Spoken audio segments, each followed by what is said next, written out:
Starting. Hello, WILI, Will I Like It, Horror Needs a Hero, HorrorWhore fans. I am CP with Will I Like It Reviews. Today, it's actually a special edition of WILI Interviews. We're pulling a little double duty today. We're going to be interviewing our guest, and we have our guest for a special piece on a Horror Needs a Hero segment. So we figured if we're going to talk about sex, who better than a whore? Lindsay, please introduce yourself. Hi, everyone. My name is Lindsay, and I am that HorrorWhore over on YouTube. And I ran across this gentleman a while ago after he did my HorrorWhore tag, and he's incredibly knowledgeable, and we've become pretty good friends. Yes. That's HorrorWhore. Oh, yeah. As a New Yorker, that is impossible to pronounce. I stumble on it every now and then. I won't lie. You can't say it fast. You just can't. So let us know what brought you to YouTube. What made you, think, let me do this YouTube thing? Was there something that drew you in, or? Well, actually, I had another channel like a few years ago, and it was like more like beauty related stuff, wig reviews and makeup reviews, all that kind of stuff. And you say wig? W-I-G? Yeah. Okay. Yeah, I wear wigs all the time. Like it works out very well when you decide, hey, I want to chop off all my hair, and then you have the remorse and the regret afterwards. So I like wearing wigs. I'll admit to anyone, I don't care. It's good. It's an interchangeable look. It is. So I started doing that, and I watch a lot of reviewers on YouTube, and I actually got to be pretty good friends with Mike from We Watched a Movie. Okay. I'm not sure if you're familiar with that Get some wham up in you. Yes, exactly. So me and Mike, we talked like quite a few times, and he said, like, have you ever thought about doing movie reviews? I'd love for you to do one like on our channel. And I told him, like, actually, it's weird. Like a year ago, I created this channel, HorrorWhore, that I planned on making videos for, but I never really did. And he was the one that kind of pushed me to do it. And I did a video for him with a girlfriend of mine for Black Christmas. And after that, I had the bug of being able to just talk horror movies with horror fans, because where I'm from, I don't know if I just don't know the right people, but I don't know a whole lot of horror fans. So it's nice to have this huge community that just loves to talk horror, and I thrive on that. Yeah, it is odd. I don't mean to make this about me. I was a movie reviewer for a while. I have a pretty steady following that people that just follow my movie reviews. But once I started doing this horror thing with Lee, it's not that like I got more recognition. It was more of a community, more interaction. Yes. Yeah. Present company included. It's very strange the way the horror community is more of a community rather than seriously the nicest people that you could ever come across. Right. Go figure. People like assume that like because we like watching gore and people being tortured and all this kind of stuff, like we're all sadists or something. Right. But I mean, I watch girly shows. I watch reality TV. Like I'm just as girly as the next girl, I guess. But I also just love horror. I love the feeling that it gives you. And for me, horror has more nostalgia than a lot of other genres. Mm-hmm. Like other than maybe like the Die Hard franchise. That might be the only like action franchise that gives me nostalgic feelings. Okay. But horror, most of the time, like I can remember the very first time I watched if somebody names a horror movie, I can remember the first time I saw it. I remember how I felt and going to sleep that night. And there's excitement to it. Yeah. There's especially if your first movie was as a child or something, there's just so much more that's embedded in that. Like my first horror in the theater, I was 8 years old and I saw Pet Sematary in the theater as an 8-year-old. It was the worst night of my life, but it was also the greatest night of my life. I mean, I don't remember, kids movies that I saw as an 8-year-old. I remember Pet Sematary. It's just, it's just the way it is. There's something else that goes into it. Mm-hmm. And part of it is that, I'm too young for this. I would think at least. It's a thrill. Yeah, horror is just a thrill. Right. People who watch horror movies are basically getting a visual treatment as somebody who would go to a amusement park. Yes. You want to flirt with the idea of fear of, you know, something going wrong, but you don't want to go over the edge. You want to know what it's like, but you don't really want to know what it's like. It's exhilarating. Yeah. Right. So how did you have any sort of goals with your channel? I mean, you said you had it like reserved for a while. Were you like brewing ideas or anything, or like? I had like a general idea that I wanted to review just horror movies, but it was Mike that pushed me into doing it, and then even then it was probably like we talked about it in like December of last year, and I think my first video was at the very end of May. Wow. So it was like just after February or so that I started really like, okay, I'm gonna do it now. And I did a few videos and I started like writing down ideas, and I got a whole bunch of videos done and just kind of put off to the side so that if I ran out of time to record that I'd still have stuff to upload. But so you recorded and just kind of hung them out a little bit. You just recorded and saved them? Wow.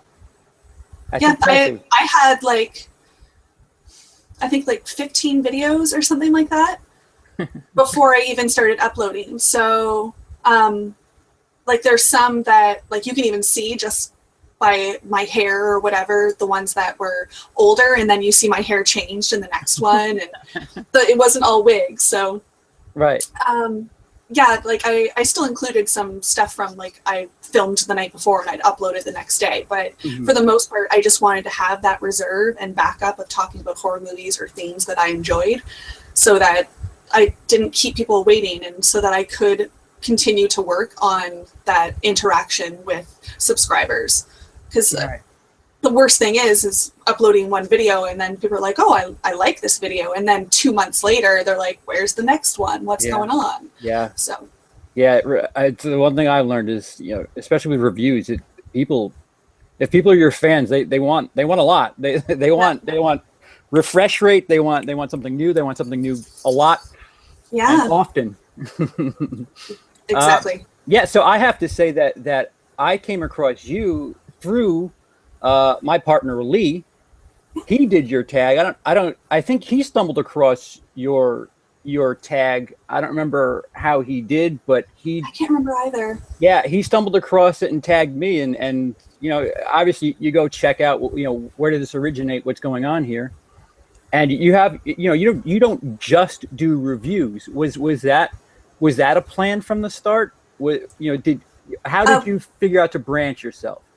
When I like really like started like saying like, okay, like I'm going to do this like around February or so, that I was going to do it, I started coming up with different ideas, and that like I wanted to do not only just like new reviews and try to get them out as soon as the movie comes out, but older reviews, which I still need to branch more out into, but there's just been so much kind of going on this summer. And the top 10 has been always something that I've wanted to do, because me and one of my really good friends, Craig, he's one of the only guys that I know that actually likes horror movies, and every time we go out for dinner, that's the entire time, like my boyfriend just kind of like turns the other way and talks to our other buddy, and me and this Craig guy have full-on dialogue about every horror movie or new horror movies coming out, and we always end up talking about so many of the same films every single time. And I was like, oh, like that could be like a top 10 list right there, and just random generic things. Like there's like sneak preview for people that are watching my channel, like ridiculous ideas, like top 10 like TNA in horror. I'm gonna have one of those lists. Next Friday I have one just for babes of horror. That's awesome.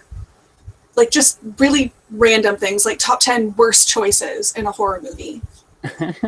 Like the possibilities are endless. Yeah, that's really, really fun. I have to say, you talked about your lists. Your top as a Friday the 13th fan, your top 10 Friday the 13th kills. You missed not your picks. Oh, no, I know. And I thought about now I can't remember her name in the movie, but her real name her last name is Voorhees from part 5. Oh, yes, I know who you're talking about. The lady, the cook. No, not the cook, the curly hair lady. Yeah, right? The big. Yeah. Yeah.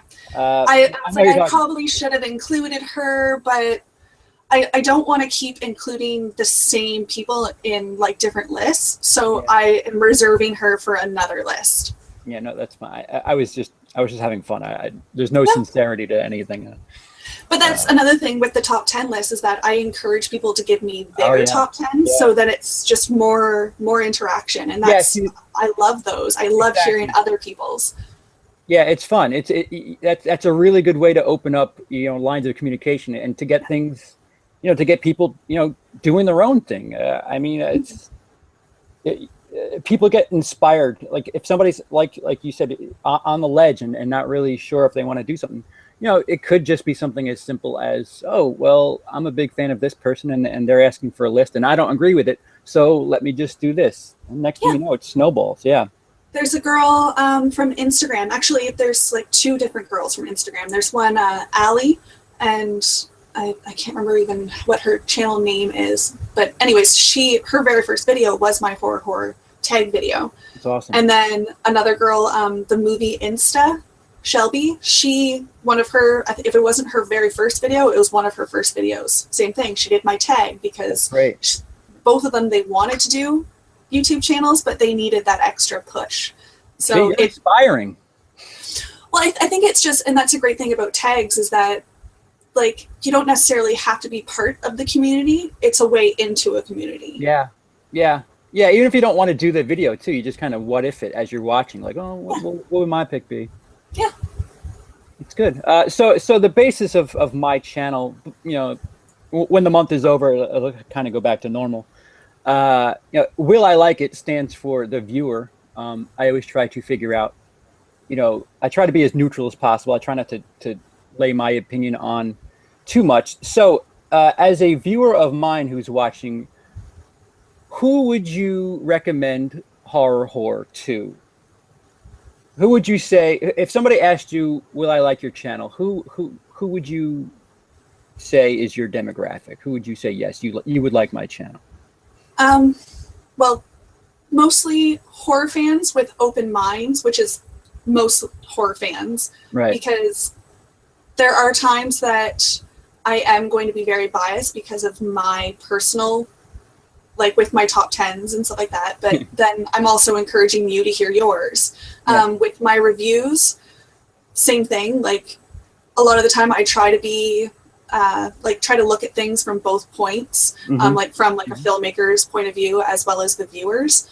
But I mean, I very much recognize that my opinion is going to vary from a lot of other people's opinion. But if you like to debate and not necessarily I'm right, you're wrong, and actually have a conversation and talk about horror, my channel is a place for you to hang out, because I will never tell somebody that they're wrong. That's good. That's good. You should be gaining some of my fans, to say the least. This is a very neutral zone here. This channel. I don't like any of that negativity. It's silly. It's not a place. Opinions are all subjective. It's just a good. You could talk. No need for criticism. So what type of horror? I mean, there's all subgenres in horror. Is there one that you really kind of align yourself to? Well, I'm sure, like yourself, the slasher is normally the first kind that I gravitate towards, just because of Friday the 13th. Yes. But I do, and it is kind of a guilty pleasure of mine, in the fact that every single time that there is a paranormal kind of movie that comes out, I'm like, oh, it's going to be crap. It's going to be crap. But I'm one of the first ones there to see it. Every single one. Like after the first Paranormal Activity, I found that they just kind of continuously kept declining in quality. But the next one, I'll be one of the first ones at the theater to see it.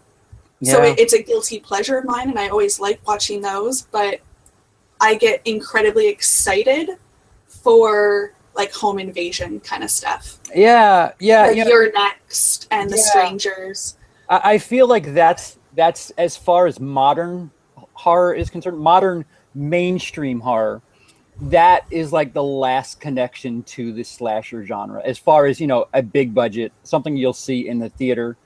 I feel like invasion films are like the last gasp or the last trace to slasher films. Well, if you think about it, I mean, yeah, like Michael Myers and Jason Voorhees, they were all invading homes.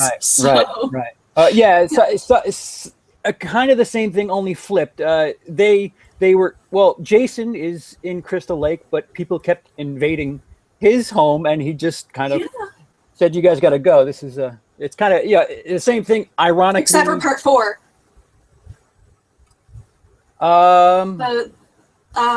Final chapter. Jarvis family, they lived there. Yeah, you're right. You're absolutely right. But those other little punks, they came in for the weekend. They wanted to fucking do dope and didn't pay off. Watch random silent porn. Do you have a particular period that you go to as far as like is there a time period like the 80s, 90s, 80s? Yeah. That's the majority of like the nightmare movies, and that is and always will be my favorite franchise. It's all of my childhood. Like even when my aunt used to like babysit me and my sister on the weekends or something, that's what I had her watching, and every single time she's like, "Ooh, like she should not be watching this." Like, "Oh, like nudity and sex and gore and swearing and all of this." And every single time I watched it, I just like reassure her. I'm like, "It's okay, lady. Don't worry. Like it's just catch up." It's so strange because today they're actually making the movies around that mentality, and they're making these movies PG-13 and PG, and it's just like, what are you doing? Like, don't make a horror movie if you're gonna do PG-13. Like, I agree. It ruins it. Like, listen, this is coming from a horror fan, but I feel like it just ruins the authenticity of it. It's just and horror is about pushing boundaries. Right. I mean, like since I was little, like I didn't have like nightmares and that sort of thing because I wasn't really scared of anything. I knew that all of this stuff in horror, like movies, was fake and it wasn't real. Where now, like for example, my sister's oldest boy, who's like only still 4 years old, but when How to Train Your Dragon first came out, first few minutes of it, he flipped out. She had to turn it off. He was terrified because of these cartoon dragons. And I'm like, at his age, I knew like the first like 4 or 5 installments of Friday the 13th off by heart. They coddle the kids too much, and it's just so awkward. So make kids soft. Right. Yeah, it gives you some sort of sense of realism or respect, fear for certain situations. Yeah. These kids, I tell you. John already knows. Like I told them, like I'll be playing Friday the 13th up next to my belly while I'm pregnant, so that the baby, before it even comes out, it'll know Jason. Take the headphones and just kind of just lay it over. Yeah, absolutely. You're wearing a Shining shirt. Yes, I am. You got that from Horror Block. I have that too. Yes, I did. Yes, I'm excited for this month. This month is Jason themed. Again, I'm wondering what it's going to be though. They're saying that it's supposed to be something kind of big. Really? It'd probably be a mask because it's Halloween time. Last year kind of sucked. I already have a couple of those. Yeah. Last year they had a mask and a T-shirt. It was like really. I mean, it was nice for $20. It was worth way more than $20, but it was kind of bootleg. I just got my September one on like the 10th of October. Aren't you in Canada? Yes. Let's put this in perspective as well. Okay. I'm a 3-hour drive from where they ship out of. Really? And my scheduled date, because the ship date was the 25th, but because it doesn't leave the shipping place until the next business day, that made it the next the Monday, right? So we're talking the 27th. My delivery day was the 28th. For over a week, it said the 28th delivery day. It was stuck somewhere, like they fucking lost it. So I started sending emails and like calling places Just drive up and knock on the door. Hi. I didn't even get a response. The next thing I knew was that it updated. I'm like, yeah, there you go. You should be scared of me.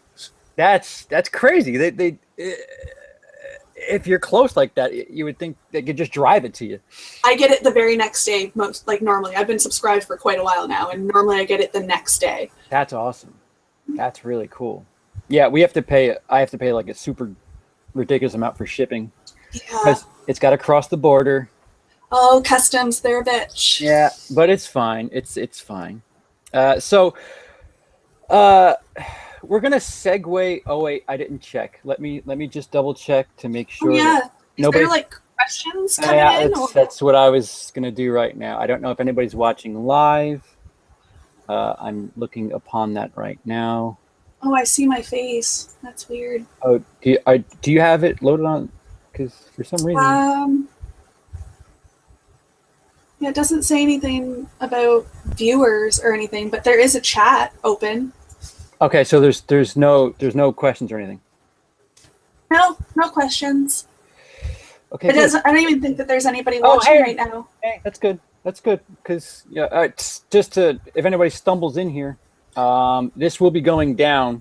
This is kind of an exclusive thing. If you're watching this live, some of this will not ever be seen again, and some of it will be seen in a. You want to smile? Oh, flash is on. You're gonna have to do it again. I'm sorry. There we go. They're going on Instagram right now. Yeah, yay. live television. Yep. So some of this will be featured in a future episode of Horror Needs a Hero. And with no questions, please, if you come across this and you have questions, just go ahead and fire it in the chat. And yep, now I see it.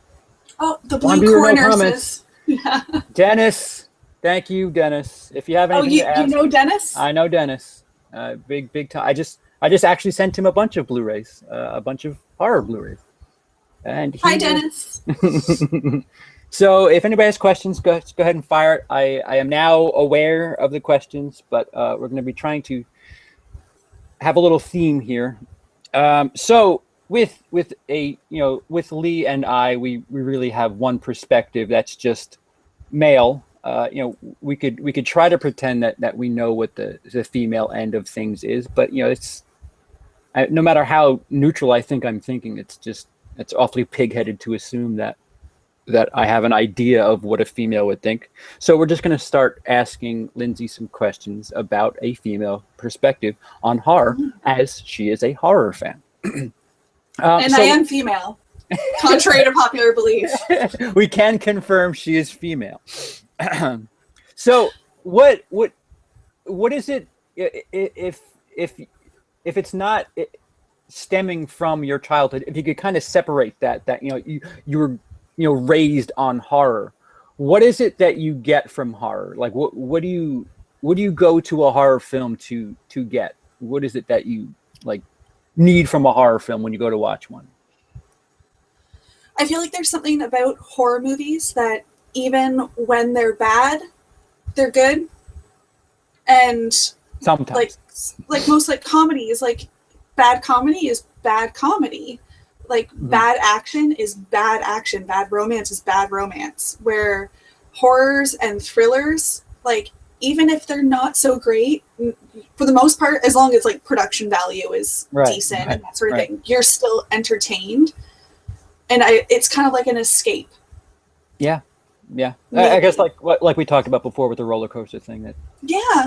There's something about it that just like when a new horror movie comes out, I get excited. Like there's that little tiny person inside of me from my youth that still just gets over the moon excited about it. I'm gonna revert here for a second because I just thought of something. You had that top 10 list for remakes, and if I recall correctly, you're not that big a hater of remakes, right? No, I like remakes. So let me ask you, what is it that you think of, like with things like Poltergeist, the idea of Friday the 13th being redone, Halloween apparently is being redone, and Nightmare on Elm Street apparently is being redone. what is your feeling? What are you looking forward to? What are you kind of dreading? With remakes, it kind of sucks because it's like if you in this day and age, like it hasn't been that long since the last Nightmare on Elm Street or the last Friday the 13th was 2009, so it hasn't been that long, and if you couldn't do it right then, you're not going to do it right now. Don't just keep doing it over and over and over again until you get it right. Wait until you have a good concept or a good reason to remake it. Like I liked Rob Zombie's remake of Halloween. The sequel I'm not as huge on, but I don't know, I enjoyed it because it was another kind of take and another view on a character that we already know and love. So you get to see your character brought to the big screen again, and it's introducing it to newer generations because, like I said, in that top 10, or when I did the chat on it, it was like so many people that they won't watch 70s horror or a lot of like the Universal horror because like black and white or just quality and dialogue and all that kind of stuff, but those are a lot of the gems. So when some of those are being remade, people who have never seen the original will be like, all right, I'm going to go watch that film because now that I know that there's an original, I'm going to see it so I can compare. So it brings people back into the horror genre where, like, to be honest, over like the majority of the 2000s, horror was kind of dying. No, it's kind of still there. I mean, that's where me and Lee decided to. We need something. We need a hero. It's doing bad. Yeah, there's. I mean, it's not that horror is doing bad, but you know, horror as a destination. I mean, there's no guy. There's no superstar. We don't have a Freddy or a Michael or a Jason anymore. Right. Before it's been Paranormal Activity for what 5-6 years, and before that it was Saw for 7-8 years. Yeah. I mean, and now all it is just remakes. Yeah, so we need something. I mean, Lee said Sam from Trick or Treat, and I totally agree with that because that is an extremely underrated film, and I think that was straight to DVD if I'm not mistaken. Yes, it was. Yeah. That has power to be a draw if they just believe in it. It's there. I mean, if you're gonna make 5 Leprechaun movies, there's no way people won't go to the hood twice. Yeah, and space. Like, stop, come on. Like, just trust that this is a good character and a good set of stories, and just put it out there. Actually, there was that All Hallows Eve that came out recently. Like, I guess it sat in like production hell for a long time, but it was just recently released. So I watched that one, and then within like a few weeks, suddenly there's All Hallows Eve 2 that popped up out of nowhere. And after watching the second one, I understand more of where it came from in the first place. It's very much like, I think that every single one of the stories was segments for either VHS or the ABCs of Death, because they're very short stories. Right. And the production value isn't that great, but the titles of all of them are mostly, I think, just one word. Yeah. So I think that's what they were using them for. And the first one, All Hallows Eve, awful. I did not enjoy it at all. The second one, like, it's not that much better, but there's a lot more stories and they're a lot more creative. So I like the sequel for All Hallows Eve. Yeah, it's not strange. The first one. It's strange that, like, I mean, I follow to say I follow every single horror movie is just ridiculous. Impossible. I mean, there are people that do it, but I'm certainly not that. But there are things that I keep a close ear to. Like, I just saw that the remake for I Spit on Your Grave is having its number 3 come out. I watched it. Yeah, how is it? The review's coming up. Okay, all right. But I love the remake. I absolutely love it. The remake I was all about. I didn't know they made a second one. I didn't know they made a second one, and here's the third one. I'm like, wait, what the hell? Same thing with Wrong Turn. Drags a bit. Okay. Like, there's that moment where you think the film's ending, because it feels like it's been a long time too. So you think that that's the end, and then it goes on for like another 25 minutes. Oh. So I feel like they dragged out the second one a little too much. And the third one is like, you don't have enough time for me to talk about the third one. Okay. So there will be a review up. Is that a pseudo recommendation? Yes and no. Okay. All right. That's enough. That's enough for me to just be intrigued enough to watch it. That's fine. Okay. But yeah, there's these movies that I consider decent enough to warrant something, but then they like tack on all these straight to DVD like super sequels. Like Wrong Turn, I think Wrong Turn, the first one's incredible. There's 6 of those. Eliza Dushku. Oh yeah. And what's his face from Dexter is the lead. Desmond Harrington. Yes. Love him. There's a yes, me too. Totally. Oh wait, we have a question. Oh, David from Durant Cinema. If Michael Myers, Freddy, and Jason all had a party at the same time, which one would you 1 play beer pong, 2 TP, 3 crash for the night? Interesting question, Dave. I know mine. Go ahead. I would play beer pong with Jason because I'm also incredibly competitive when I play any sort of game and or sport. So he would have his match with me. TP would be Freddy because, like, I don't know, like essentially a creepy old pervert. So TP, the creepy old pervert's house, it just kind of goes without saying. And I would crash for the night at Michael's house because when his mask comes off, he's still kind of cute. So I'd hang out there. I'd see what would happen. Yeah, okay. So just in case you want both of our answers, David, I'll give mine. Play beer pong. It's Freddy because, I mean, you get some drinks in him. Who knows how much funnier he could be. TP, it's got to be Michael Myers for me because for the same reasons that Lindsay just said, I don't, he's kind of, I guess it's more part 3. I want to crash at Jason's house, if just for the stories, and maybe just to rummage through the house and look through some photo albums, possibly. Maybe there's some pictures of Elias. Oh, yes, Daddy. Mm-hmm. Yes. For those of you who don't know, look into the backstory of part 6. It's really interesting what they would have done with the ending. Part 6, and then they wanted to in part 9, too. Did they really? Yeah. How is that? I did not know that with this handy. Well, I mean, that's just what I heard. Oh, okay. I want that. Hold that up again. This is the book that Crystal-like memories. This is the book that inspired the Blu-ray. I mean, this is.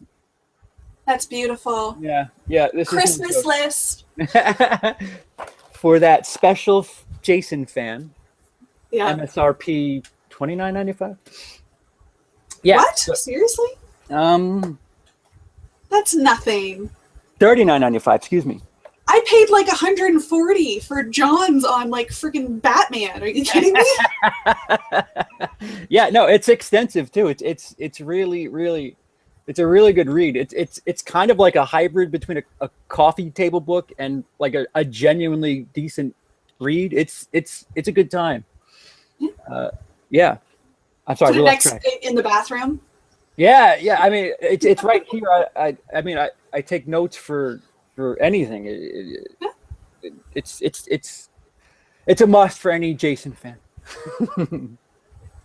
So I guess we'll be going back and forth. If the questions come up, we'll treat the questions, and if I like I just did, if I think of something, I'll ask it. But luckily, I'll be able to edit this back and forth. It'll seem fresher when I start rambling. Yeah. Or me. So we got what you get from horror. So we're gonna kind of get a little hardcore here with the questions. So how do you feel when you see women as objects in horror? / how do you enjoy horror in the same fashion? Let me preface. Horror, for the most part, is basically a genre that is geared towards young men. with the constant scantily clad females. So the second half of the question, how do you enjoy horror in the same fashion without males, or is there something that you cling to as far as, I'm assuming you're a straight female with that question. I mean, if you're a lesbian, you're looking most at the same time, thing anyways. I am. I mean, I guess my point is, if you're a lesbian, you're looking at the same thing I am. So it's. Well, I mean, with females being objects, I don't really look at it as being objects necessarily. When you have, like, say, women getting nude in horror films, on one level, Courtney Palm talked about it on one of the live chats on the Dorkening. I asked the question and she answered, and she said that it's incredibly empowering to go nude, and she doesn't find that nudity should be anything to be ashamed of. It's your body and you should be proud of every single inch of it, essentially. Right. And she has no issue with it, and I think that that's one thing that you can look at for the objectivity. But on the other hand, most of the time when it comes to nudity, it's the girls that you know are going to die. Yeah. And it's a morality thing. Right. So when they make those girls that go nude, which is also Courtney Palm in like some of her roles, she plays that girl that is supposed to be a bitch, is supposed to be slutty, and is supposed to be the complete opposite of the final girl. Right. So I don't see it as anything really negative, because those are the people that you're not supposed to root for and that you're not supposed to empathize with. Mm-hmm. They're making it such a complete opposite for you so that you are rooting for the right person, and that's normally the incredibly intelligent and strong and cunning female. Right. So is there any sort of, I mean, listen, there's guys that die too. It just seems that females get naked and die, and guys smoke and die. They're an asshole and die. Why is it never, you see some guys crank before he dies? Why is it, always, and usually go ahead. Sorry. As a female, I'm totally okay with saying that the naked female form is generally more attractive to look at than the naked male form. Right. Yeah. So I'm okay with that, because like, what was it? Ghost Story from like way back when. I think it was like early 70s or something like that. I don't think I've seen. One of the very first scenes is a guy gets like, there's an unseen force or whatever, and he goes out a window backwards, completely naked. So he's falling, wind is blowing, and it's also the 70s. Yeah, that's so there's not a lot of landscaping happening. Yeah, I watched that. A branch among bushes. Yeah, I was probably like 5 or 6 when I saw that. I am surprised to this day that I'm not a lesbian, because that should have turned me off from the very, very beginning. So like back in the day, they used to show a lot more male nudity. Yeah. But it doesn't work for people. Nobody really wants to see that all the time. Breasts are a lot less intrusive to the eye. I guess the problem with, for some bizarre reason with the male figure, at least, an erection cannot be shown in anything under an NC-17. And it also can't be shown in a regular movie that's not a porn without getting people laughing. Yeah, well, I mean, you laugh. Yeah, I guess that's part of how we've been brought up. Why is it? I mean, granted, the way you tell if a male is turned on as opposed to a female is turned on are two very different things. I mean, you can fake it. Yeah, you can. A guy can't lie. You can see. A girl can lie. So it's just strange. I mean, I can't tell how many times I watch something like Game of Thrones, and listen, I'm a human being. Yeah, it's just so uneven that like a lot of people are like, "What are you, gay?" I mean, no, it's not about that. It's just why is it so much? Why do the females have to be nude so often? Why? It's flattering. honestly, because the female form is so incredibly beautiful, and we are crafted wonderfully. And I don't know, like, you see certain guys, and I mean, there's objectivity. Most guys get it in action movies. Yeah. Or like romantic comedies and stuff like that. Like, they're always put up on the pedestal. And where in horror, it's like, that's the girls' time to shine. We're the ones that always make it. We're the ones that are the, like, sexual objects. And that's because we should be regarded as something incredibly beautiful. It's really strange. I mean, you just said that and it kind of clicked off a light. I mean, I guess the same way that, you know, somebody would gear a horror film towards young adolescent men, they're gearing, you know, 10 ways or 10... How to Lose a Guy in 10 Days? Yeah, How to Lose a Guy in 10 Days. They're gearing that towards a young female. So I guess it's just, you know, if you want to enjoy the male body, you're not going to do it in horror. It's awfully odd that that's the way it is, but I guess that's just the way it is. It's really strange. But on the same note, watching horror movies has made me very much in the same realm of not being ashamed of, like, my body. It doesn't make me compare myself to other women in the same way that looking at a Maxim magazine would. Because women in horror movies aren't always the quote-unquote picture of perfect. Right. And in Maxim magazine, Cosmopolitan, all of that kind of stuff, they are, and they're airbrushed, and they look flawless. So I like myself a lot more when I watch horror movies because I see girls that look like myself. Where with horror movies for men, the guys aren't always going to look like, granted, yes, Ryan Reynolds has done a horror movie. But for the most part, like, I watched him in Blade, and I'm like, do guys like that actually exist somewhere? Because they're not here. Yeah, I guess you know what, you're right. It hasn't. Traditionally in horror, the females are a lot more normal. You mentioned Ryan Reynolds in Amityville Horror. I will confess that that is insanity. Female, that's certainly that's all right enough. But James Brolin was the same thing for me. I think James Brolin is incredibly sexy. Yeah. Okay. But I also I think that Bruce Willis is only getting hotter with age. Sean Connery is only getting hotter with age. Okay. I'm a weird duck.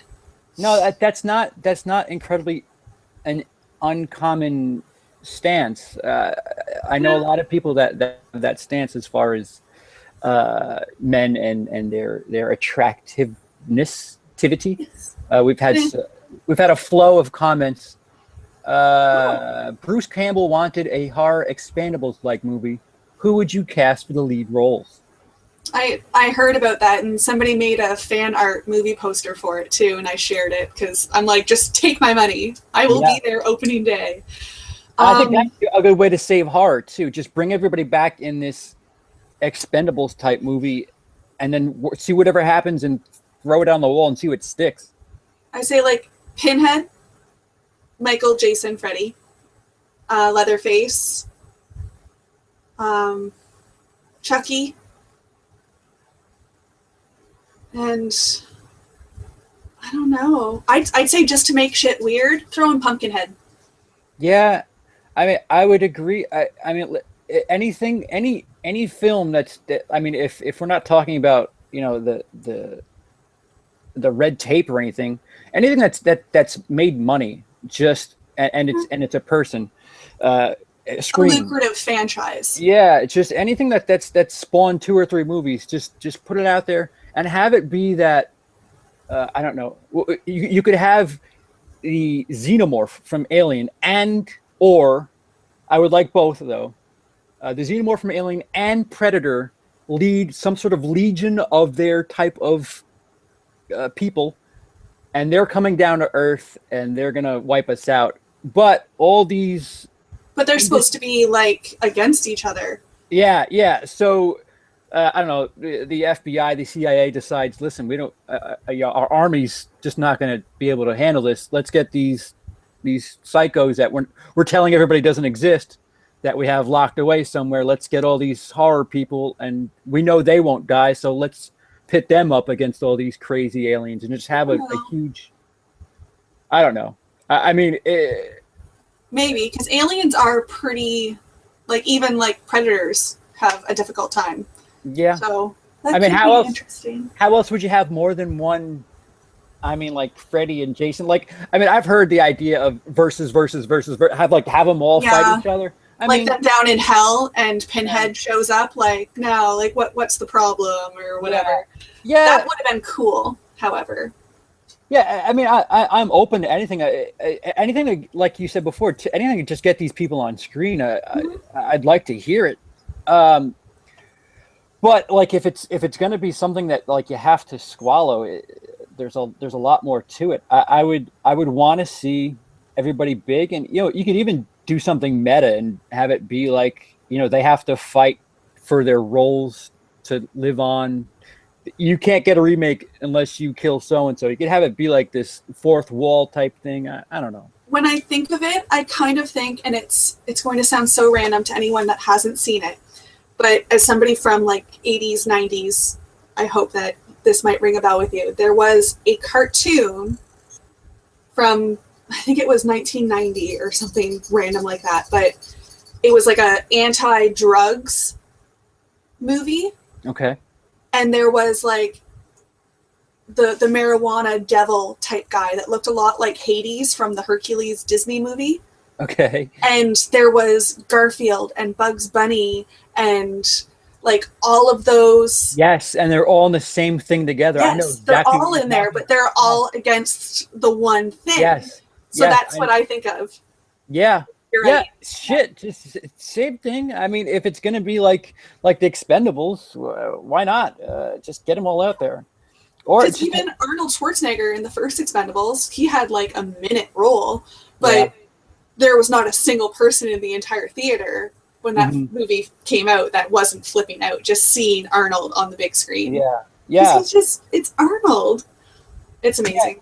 Yeah. Or that's a nice way to do it too. Just have it be Pinhead returning, and don't tell anybody anything else. But in hell is everybody else. It's just that would be a fun.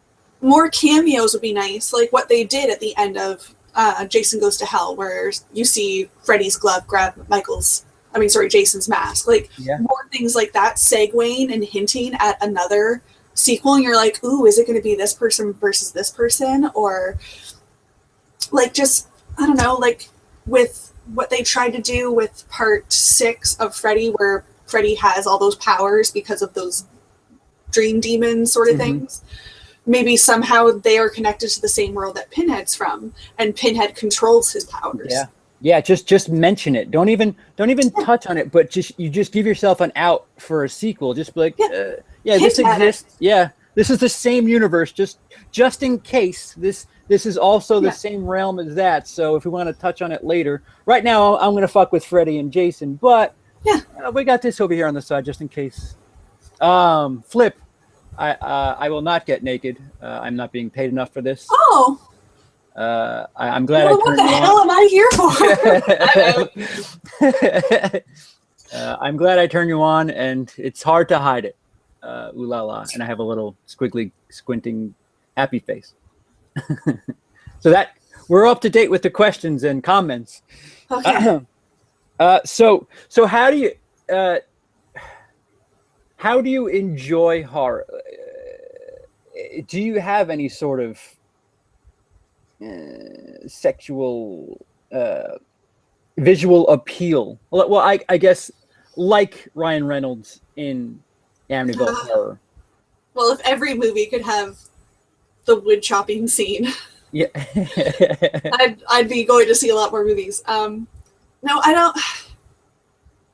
It's not so much of appeal as like sexual or anything like that. It's my comfort zone. Like that's what I watch all day, every day. Like when I watch other movies, like action movies and stuff like that, it's because that's what John wants to watch. And he's like, oh, this movie came out. I'm like, yeah, sure, whatever. And most of the time I nod off during the movie. But horror movies, they're comforting to me, and I can put them on. Like right now he's working nights. So when I climb into bed, sometimes it's too quiet for me because I'm so used to him snoring and all of that. So I put on a horror movie as like white noise. Right. And I know them all so well that I can fall asleep to them because I can close my eyes and I can see the movie on the back of my eyelids. Sure. It's just, and I know it must sound so weird to somebody that's not a horror fan, but they really do calm me and just relax me. And those are like the nostalgic ones. But I do get excited, like a little kid excited when a new horror movie is coming out that has promise.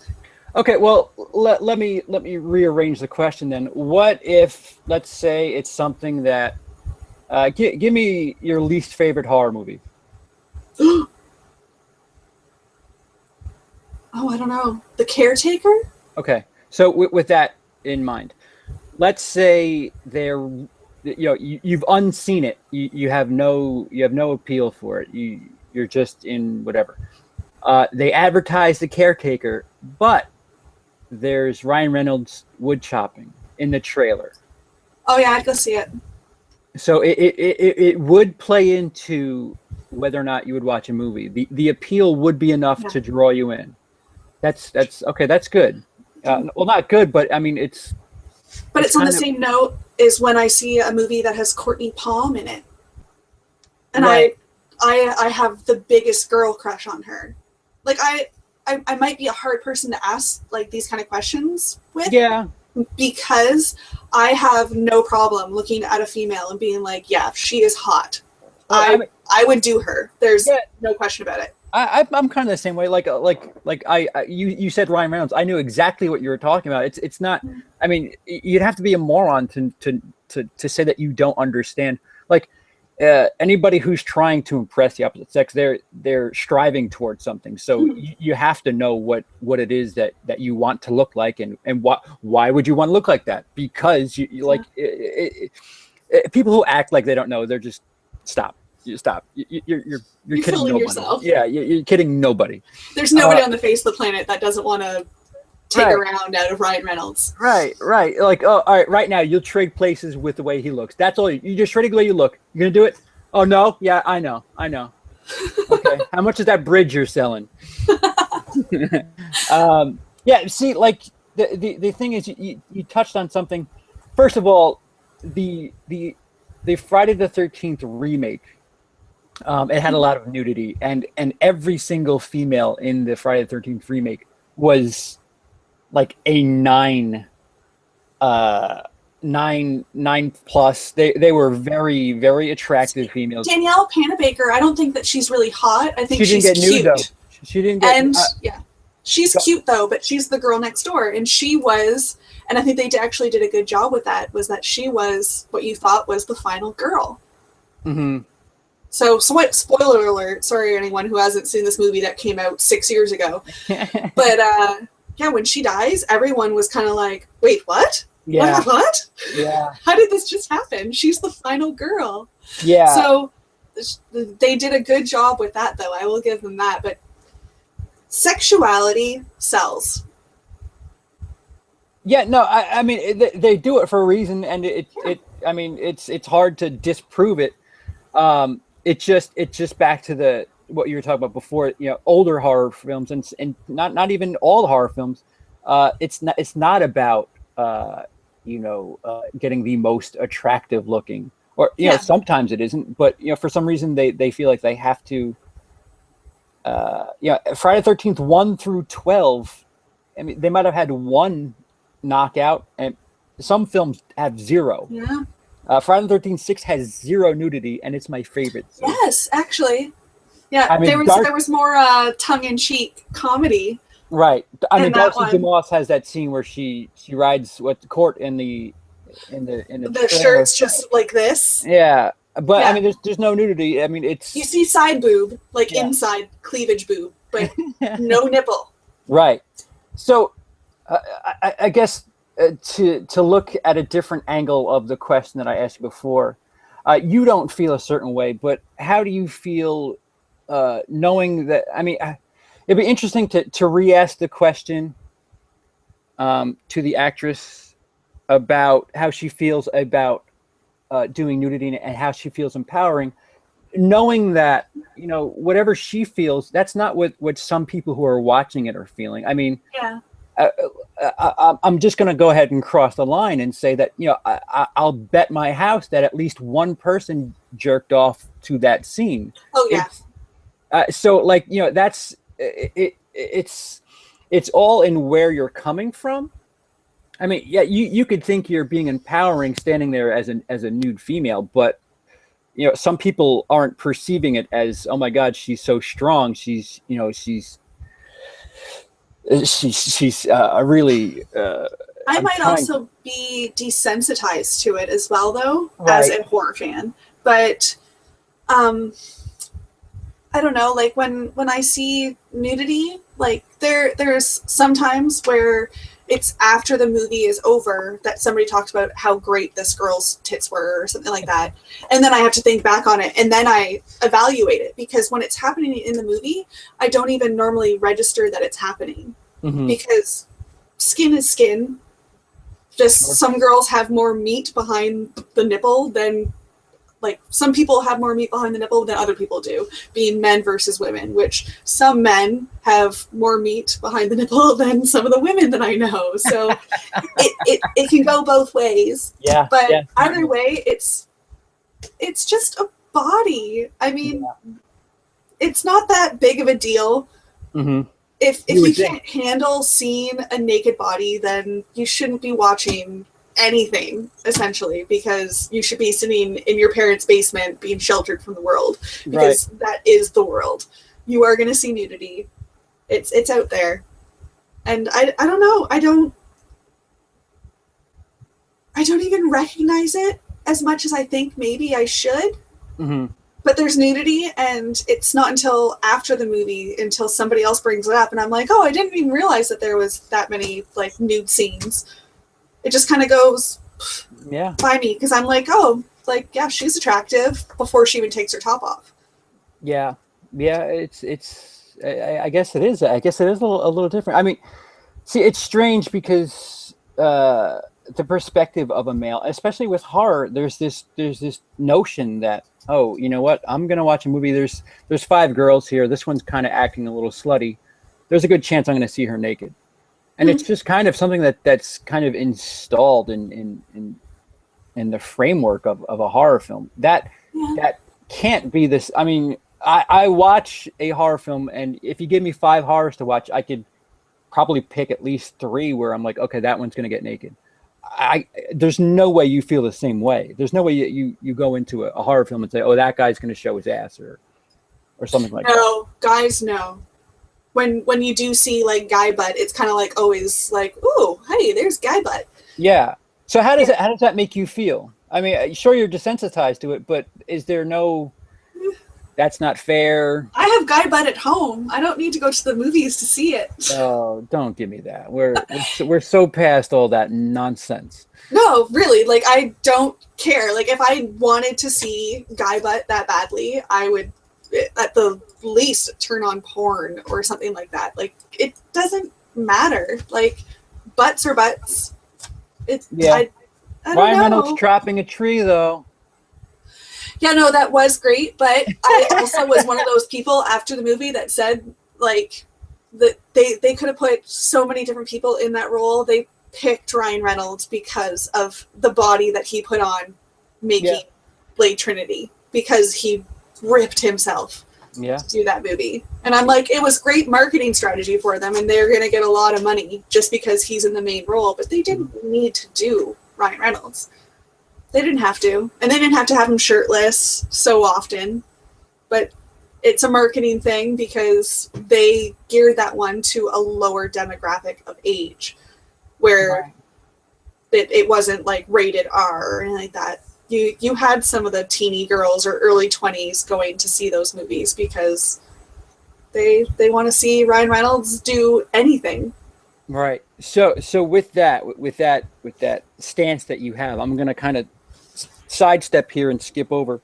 How do you feel about the notion of the Twilight franchise what they've done with a subgenre. The vampire film used to basically be something. It was sort of geared towards females. It was a lot of lust, a lot of symbolism. It was a big symbolic thing about sex. And they went and made a series of films that were basically geared towards women, for sex, and they took out the sexual aspect of that. How does that make you feel? On one note, early vampire films I feel were more geared towards men because it was usually victimizing women. Well, I mean, it was guys saying, like, I can have this girl and I can get her to do whatever I want with the power of my mind, and that was attracted to men as well. However, with Twilight, I'm going to take you back. It's story time now. Okay. Years ago, before the movies were actually made, I was working nights at a gym, and I was going through one of the In Touch magazines or whatever, and there was a picture of Bella and Edward, and they're saying oh, this is a sneak preview pic of this film that's being made based on these books. I had never even heard of the books because I was 20, 21, 22, something around there. And I had no idea what it was. And then I talked to my best friend at the time, and she was like, oh, I just read these books. They're fantastic. I think you'd love them. So I read the books before the movies were ever made. And I did love the books. I will admit that to everyone. I did love the books. However, it was relatable to me because I was going through a really bad breakup at the time. With a werewolf? So, no, she doesn't date the werewolf. But anyways, I empathized with her and her sadness that she was going through. And there's one part in the one book where it's you just go page by page and all it says is a month.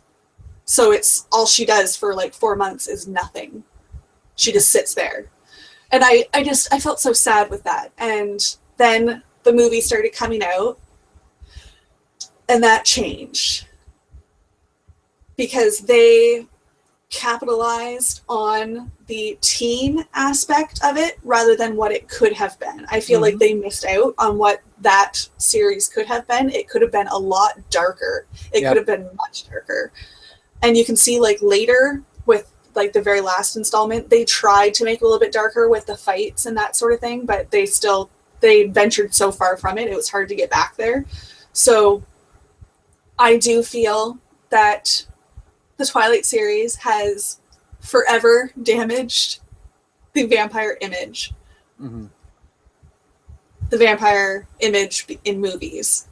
Right. In books, I think that it, without the movies, could have brought a lot more girls into darker vampires. That probably would have segued more into Anne Rice and Interview with the Vampire, and then bringing people into Bram Stoker's Dracula and getting darker and darker, landing with the original Nosferatu. Right. And because of what they did with the movies and making it teeny bopper, and he drives this, what the fuck was it? It was a Prius or something like that? Oh my god.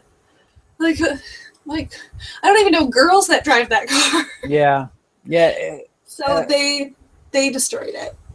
Yeah, I mean, there's some angles you could take with something like that, but to go with something that is so it's not notorious, but I mean it's really Dracula, vampires, really they are hand in hand with some form of sexuality. I mean, it's always seduction, right? To make. I don't know if that was to be ironic or what, but to make a vampire movie that was about saving yourself and not really about having sex and things like that, it really defeats the purpose of all of that. It was just insulting, and like you said, the fight. I felt like if they didn't have the it's a dream aspect, I almost would have forgiven the first 3 movies. If that fight was the way the films ended, just to be listen, it looked a little, rosy for the first 3 movies, but you know, if you get in bed with a vampire, shit's gonna end badly. That would have been such a great payoff, but they didn't do that. But yeah, they softened it up because of the demographic that they were gearing towards. Those damn teeny boppers. Yeah, I love teens. I do. I still very much remember what it was like to be a teen. It wasn't that long ago. It's strange though, because I mean, you have movies like The Breakfast Club that is geared towards teenagers. I don't understand. Like, it kind of goes back to what we were talking about before. Why all of a sudden in film do we have to treat anybody under the age of 18 like they don't understand life? You know, a 14-year-old is male or female, is going through some crazy shit with hormones. And, you know, I think you have to think about it on, comparison level. Think back 70s, 80s with a lot of John Hughes movies. Think of some of the more graphic movies that were coming out in that era where they were Friday the 13th, that were getting higher ratings. And I Spit on Your Grave and Last House on the Left that ended the 70s sort of idea. But on top of that, Poltergeist was rated, what, PG? Yeah. Or PG-13? Yeah. PG? Mm-hmm. So, I mean, that on comparison, they're like, oh, well, to get something higher than what Poltergeist got, yeah, they would have had to have on-screen sex scenes. It's strange because like movies like that, movies like you know, John Hughes movies like horrors from the 80s, the 70s, whatever. You know, you saw sex, you saw drugs, you saw all these crazy things happening. But basically the premise was you don't want to do these things because this is what happens this is wrong. Yeah. Right. And with a film, with a series like Twilight, it's you know, don't worry, there's people out there that'll save themselves for you. There are it just totally, it took the ass backwards way to, you know, films are supposed to, you know, you're supposed to like have a lesson from it somehow. Yeah. And Twilight just is so ass backwards because there's nothing. There's no lesson. You're teaching teenagers, you know, I guess the only lesson that they skate around is, you know, don't have sex with people. You'll find the right guy and he'll save himself for you no matter. Wait until marriage. Right. Like that was like really the only thing. Yeah. And it all worked out okay. Your best friend will actually be in love with your daughter and everything will be fine.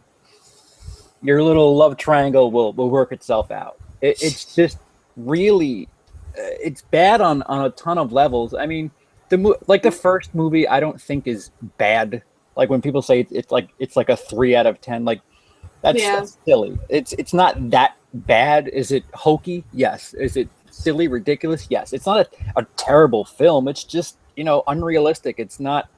There's nothing to get from it. Mm-hmm.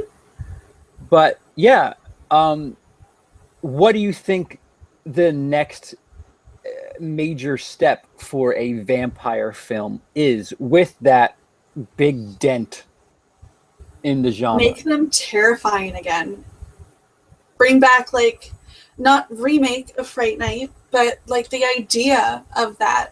And the idea of Bram Stoker's Dracula, where Dracula does fall in love with a woman, but it's like seduction and murder and crazy, like unbridled lust and no explanation for it. And I mean, there's something about the idea of Dracula that's like dangerous, and he doesn't drive a fucking Volvo, but like, even when you think Bram Stoker's Dracula, she still didn't even want to be with him. She was very confused about it because she just like trying to keep herself at kind of arm's length.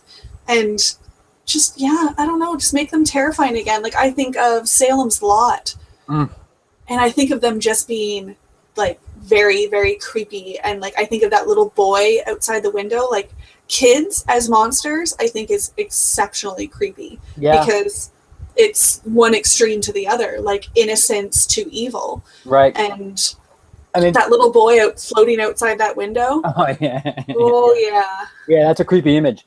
Oh yes. I mean, yeah. I mean, there's so much behind. I mean, in the end, like stuff like horror movies, they're supposed to be like a modernized version of those old tales. You know, telling you not to do a certain thing. Usually, it's don't have premarital sex, something like that. And there's always this symbolic sort of side meaning to a film.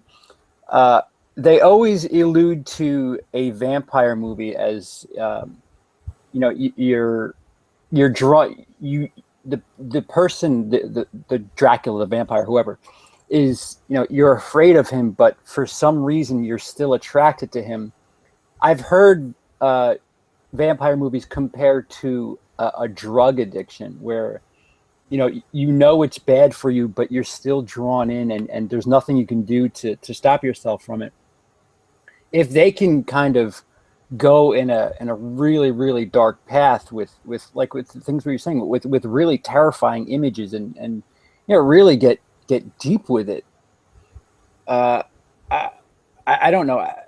Even, I mean, there's an author, J.R. Ward, who writes what the Black Dagger Brotherhood series. Yeah, that's a I mean, a lot of people say that a lot of vampire, some films are allusions to homosexuality, not just lust with women. Yeah. A lot of them say that it's allusions to homosexuality. And Lover Last did that. Right. So I mean, those books cover that quite. So you've read all of those, though? Not all of them. Oh, I've gotten some of my girlfriends onto those books. Like, I came across them, like, on accident. Mm-hmm. And reading, like, the first one with Wrath and his, like, long hair. And I'm like, I'm not into that. Like, long hair, that's not my thing. Like, halfway through the book, I'm, like, putting it down. And I'm like, oh, my. Yeah. Like, taking a couple deep breaths. And I got my girlfriends reading it. And, like, all three of us went to the cabin one summer, and we're all reading it at the same time, just different books.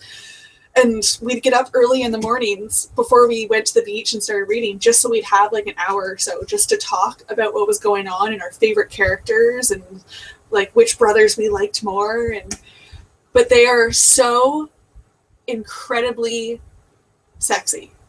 The idea of them, because they're so badass and tough, and they don't like to show the emotion and all that kind of stuff. Like they want to be their own lone wolf. And I don't know. Yeah. Those I've been saying for years, if they made those books into series. Yeah, they'd have to make it R, first of all. There's no way, no PG-13. You can't do that. But like the Lessers are very much like, they're very demonic / like zombies. Yeah. And it would be a great series if they made those into. Especially movies. Considering that they're just jumping all over, YA stuff. I mean, this isn't not young adult by any stretch, but if they adopted that and made that the first, all right, we're going to do vampires and things like that again, I feel like you got to make it rated R, and you just got to hit hard with it. And that could be a really, really big stride for, just getting everybody off of the Twilight thing and just like, wow, I forgot vampires are fucking badasses. And yes. Yeah. I can't believe you even know who J.R. Ward is. Like, that just blew my mind. Like, I have the entire series upstairs. Right. So from what I understand, like J.R. Ward is a bit of a gateway drug from, like, Twilight is like the entry series into a lot of things. And a lot of people end up leading towards the Black Dagger Brotherhood. And there's another one. I can't remember. It's like Cat and Bones series. Mm-hmm. And I can't remember who the author is, but it's another same kind of thing. But I swear to God, the Bones character, like the way that they paint him, like he's like tall, he's got a British accent, he wears a leather trench coat, and he's got bleach blonde hair. Who does that make you think of? No? Spike? Buffy? Oh, I'm not a big Buffy the Vampire Slayer fan. But I am aware of who it is now that you say it. I know who Spike is. And like he calls her kitten and stuff like that, and it's like the dialogue, I'm like, this is Spike, 100%. So I got into that series because I love Buffy. Right. And I felt like I had Spike back, but yeah, the Black Dagger Brotherhood, it's a lot harder and like more in your face. Yeah. Well, I mean, listen, if something like 50 Shades of Grey can get made into a film, there's no reason. I mean, like, you think that's nasty? Like, you don't. That's unrealistic, is what that is. Right, and it's just her first time having sex is like all beautiful and sweet and gentle and all this. I'm like, your first time is painful and degrading. This is not real whatsoever. This is what is going to make more 14-year-old girls, not even in high school yet, want to go out and have sex because they're going to be reading these books going, oh, that's going to be all wonderful and yay, and this guy can do all this kind of stuff to me. No. 14-year-old girls should not be having sex. I still have that as the yes, no, I do. I still have that as the worst film I've seen this year because it's just so unrealistic on every level. You made an R-rated movie that was so tame and boring. It was so boring. Like, no. I read the books because everyone kept saying how incredible they are and like, oh, they're so erotic and all of this. I'm like, whatever. Like, you think, all right, I'll give it a shot. Right. I read them and like I forced myself. Like normally, like the Black Dagger Brotherhood ones, I would bring like 3 books for a 4 or 5 day vacation, and I would finish all of them. Right. And I'd still have like a day left where I had nothing left to read. It took me for was there 3 books? Or was there 4? I don't know. I can't fucking remember. I'm not an expert on that. Yeah. But yeah, the 50 Shades, I had to force myself over the course of like 2.5 months to finish them. I hated them so much. And afterwards, I'm like, people think that shit is hot. Right. Read the Black Dagger Brotherhood because that stuff will make you blush. It's just so strange. I mean, and that's a series that was fan fiction from Twilight. So it's so strange that Twilight, for whatever reason, is like this gateway into a new world for people. Just keep going down that path, and you'll find something that's really. It's got a bunch of everything.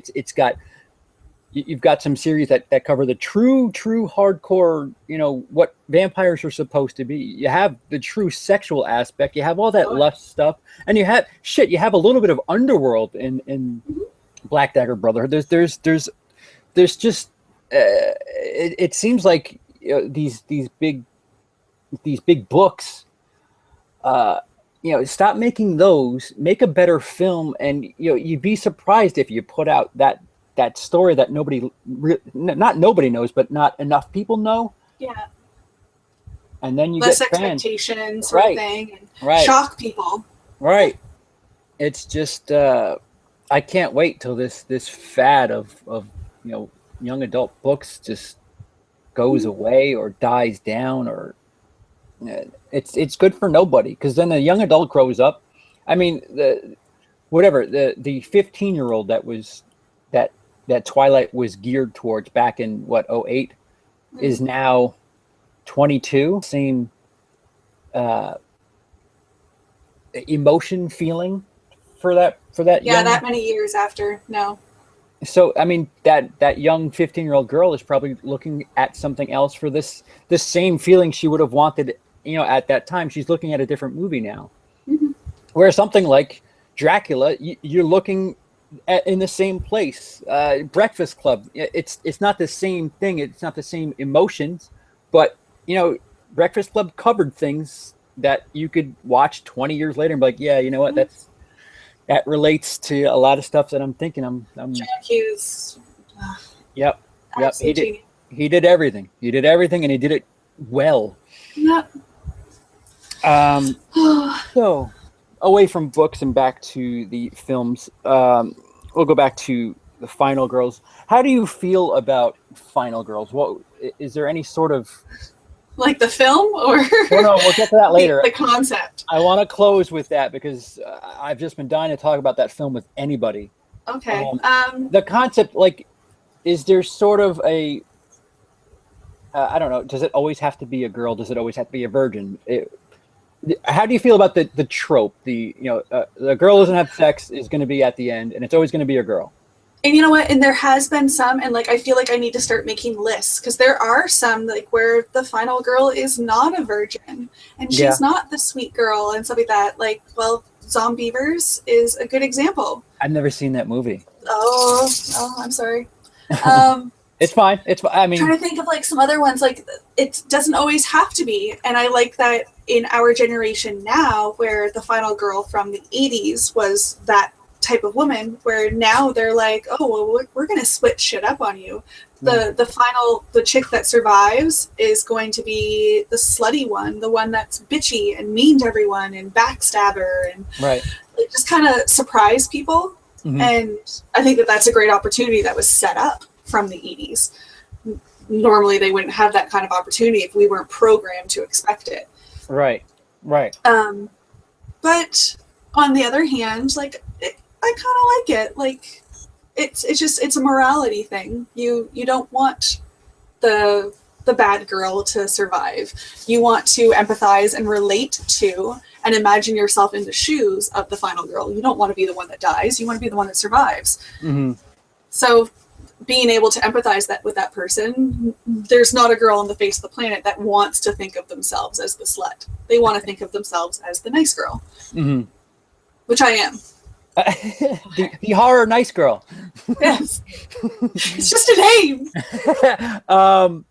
So if let's just say things just started happening where the last person standing in a horror film is the guy, does it change anything about anything? I think that it would be a nice little shock, a nice little twist, because it is so frequently the girl. I mean, it's not like it hasn't happened, but it's just so. I mean, literally, they made a film called The Final Girls because of that trope. I mean, Friday 6th, Tommy Jarvis was the final girl. Can I go ahead? Can we pause for like 1 second? Sure, go ahead. Can I run away for a second? Because I need to go to the bathroom. Go ahead. So I will answer some questions or something. Yeah. On it. Oh, look at that. Yep. I will answer this question. Flip, on a scale of 1 to Ryan Reynolds, how beautiful is CP? I am a Chris Pratt, I would feel. Guys, quickly ask some questions. I understand that the time is off, but I will. Anybody just say something. The 2 or 3 viewers, anybody's here. If you've seen Final Girls, let me know what you thought. You have any questions about my channel? Shoot it off right now. Anything, just talk to me. And now I have to wait for the delay to kick in. Has anybody seen the Star Wars trailer? How is it? What's going on? I'm gonna eat some nuts. Nuts and raisins and M&Ms. And you guys aren't answering. There's 4 of you watching and nobody's asking a question. That's really kind of obnoxious. Come on, Flip. Are you not here anymore?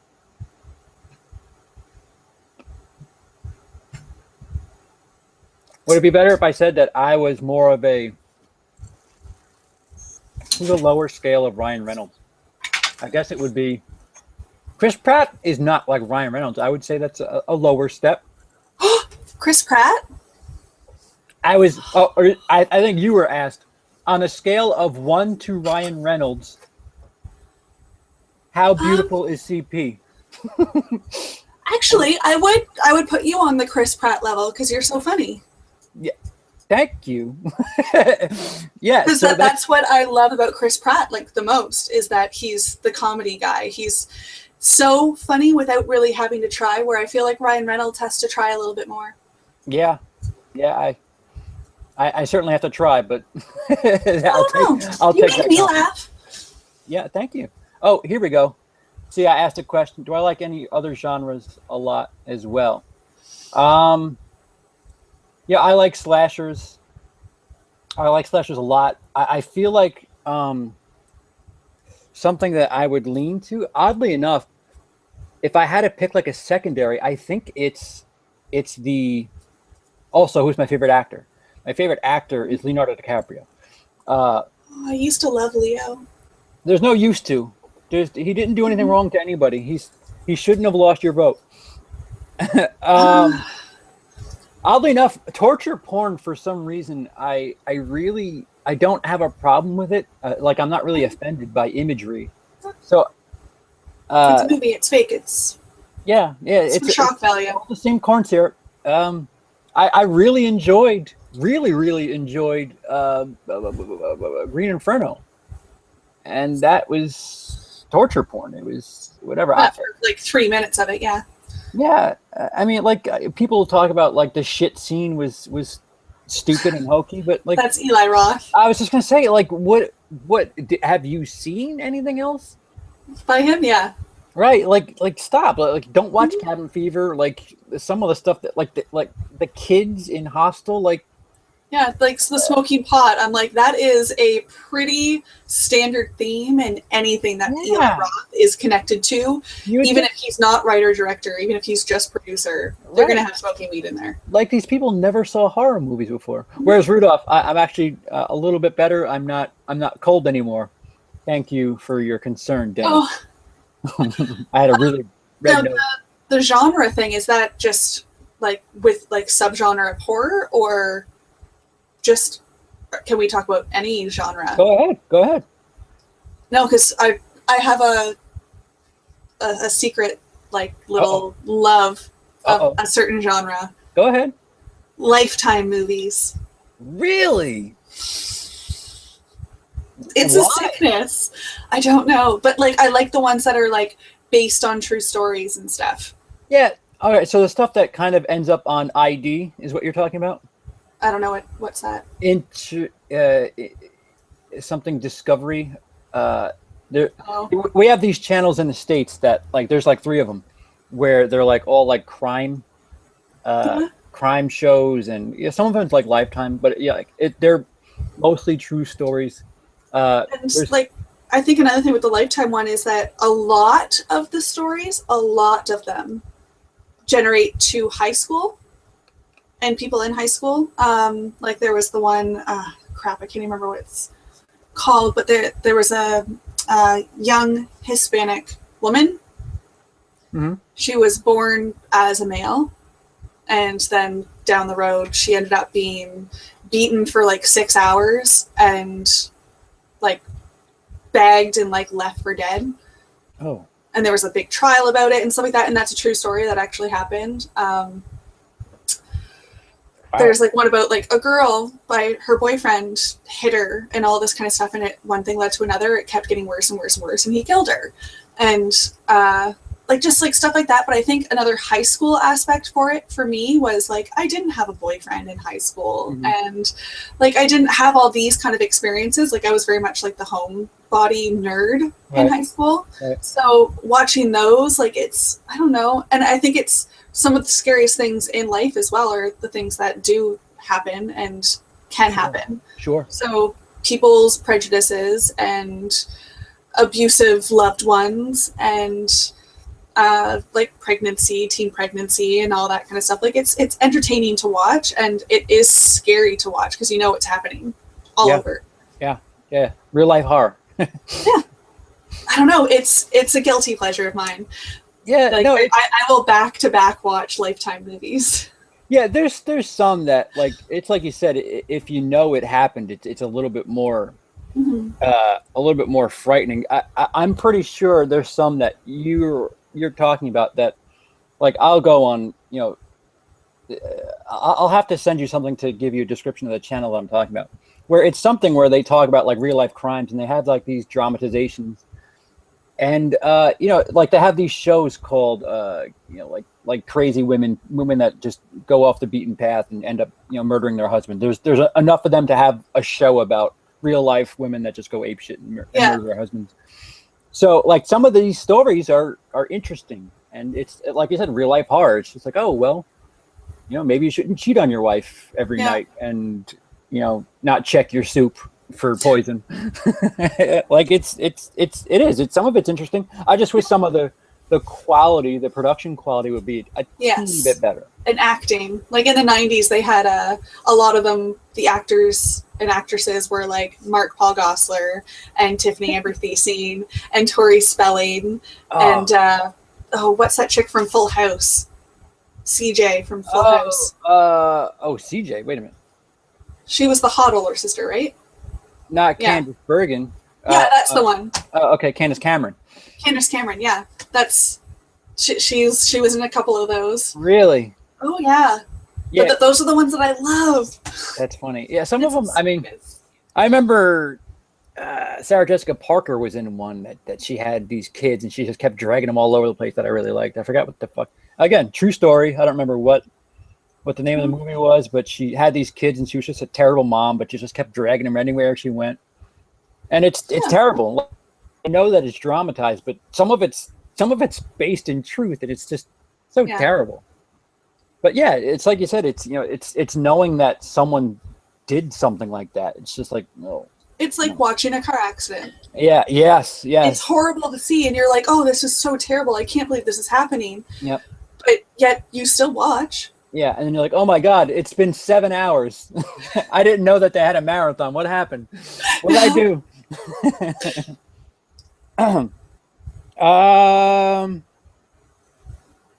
So how do you have any idea how you would like or how you would think an idea of horror geared towards women would be without the vampire thing that we just talked about? Well, I think the revenge ones are doing a pretty good job, like the I Spit on Your Grave and stuff. Back when like the first one came out, there was like an extreme feminist that created all of these like essential boycotts and picketing groups outside of where the movie was being filmed, like viewed or whatever, shown. And she was so against this movie because she knew that there was rape in it and all this kind of stuff and gratuitous rape scenes and repeated rape.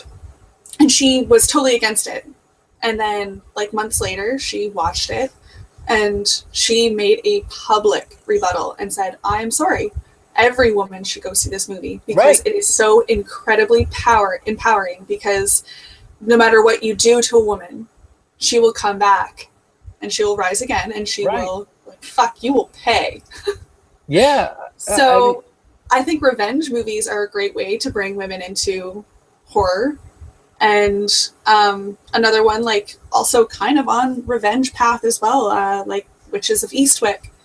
I love witches, the idea of witches. Like I've watched so many of the witches shows, like Charmed and The Witches of East End, which was shortly lived. It should have lasted longer than 2 seasons, but I love The Witches of Eastwick, and I think that because they were seduced and mind controlled and all of that, and in the end they're the ones that prevailed.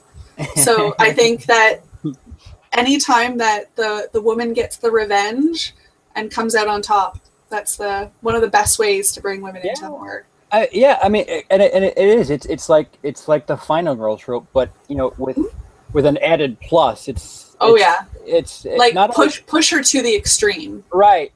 Not only like you get like the action hero plus. It's like, it's a final girl, but she's really gonna take shit out on some people. Like that's like, what was that Keanu Reeves movie that just came out? Knock Knock? No. The one. He's the killer, like the assassin, John Wick? whatever. John Wick. Yeah. I haven't watched it, but that's because John watched it and told me the beginning of it and what happens at the beginning.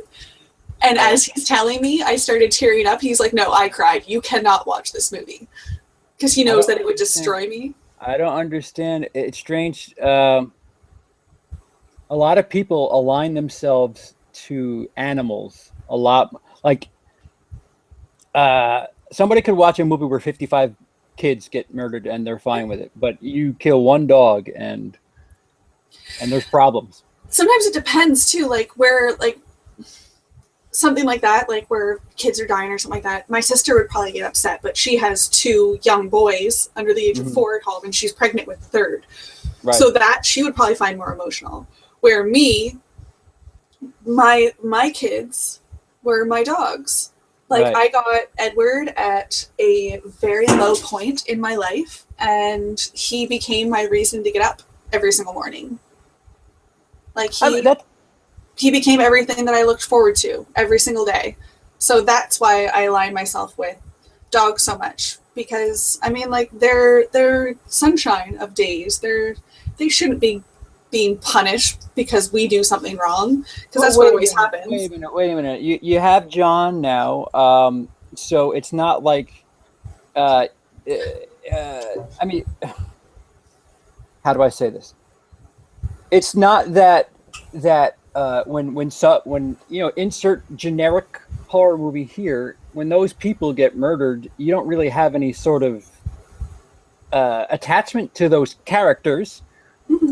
Why is there some sort of attachment to a dog character that is alive and running around, just played a great part, had some corn syrup on him just like everybody else?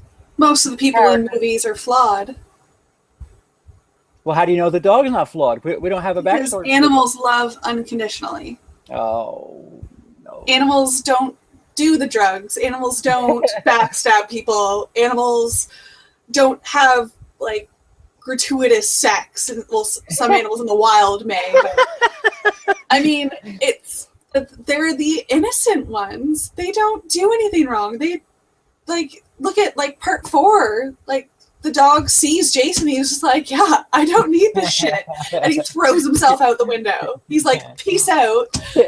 He takes himself out of the equation. He's like, I'll let you do your thing. I'll just exit this way. Animals don't deserve it. Animals don't do anything wrong. They love unconditionally. That's fine, but it's just a character. There's no, that dog's fine. But why do animals have to die? People have to die in horror movies. It's a rule of horror movies. And unless it is built into the plot, like, i.e. Pet Sematary, you kind of understand that there's going to be some animal deaths. It's called Pet Sematary. Right. Spelled wrong, but it's Pet Sematary. Yeah. But you don't need to see animal deaths. You understand that there's going to be people dying. Yeah. However, I do still cry more when an elderly person dies than somebody my or your age. Elderly people make me sad too. Yeah, death is just terrible. It's just, for like 20s, 30s, 40s, I'm like, yeah, fucking kill them all. I don't care. Dispensable. Yeah. All of them. There's so many of us. Come on. Well then, is there something that isn't present in horror that you would like to see in horror? More empathy for the killer. Wow. I could not agree with you more. I feel that, like, they every now and then they touch on it, like with like Jason, and they did even a little bit more in like Freddy versus Jason, which one of the concepts that they were going to use, which was one of the original ideas, was that Freddy had molested young Jason before he had died or drowned in the lake, or not drowned in the lake, or whatever people want to think. And I think that he has always been a victim. Yep. And I kind of like Jason for that reason, and we haven't really had a whole lot of people like that. Like, people argue with, like, Leslie Vernon, and from his point of view, that type of movie, but I was like, that's more of a comedy, like a satire. And Maniac, I felt nothing for that character whatsoever, no empathy at all. But there's something just about Jason that I'm just like, poor guy. Yep. And like how he still listens to his mommy, his mother talks to him and stuff like that. Like, he's such a sad kind of character. Well, it goes right back to what you were just talking about. He was a kid who drowned, who didn't, innocent child who deserved nothing. He wasn't a bad kid. There's no sort of story that we have that Jason was a bad kid. He just drowned.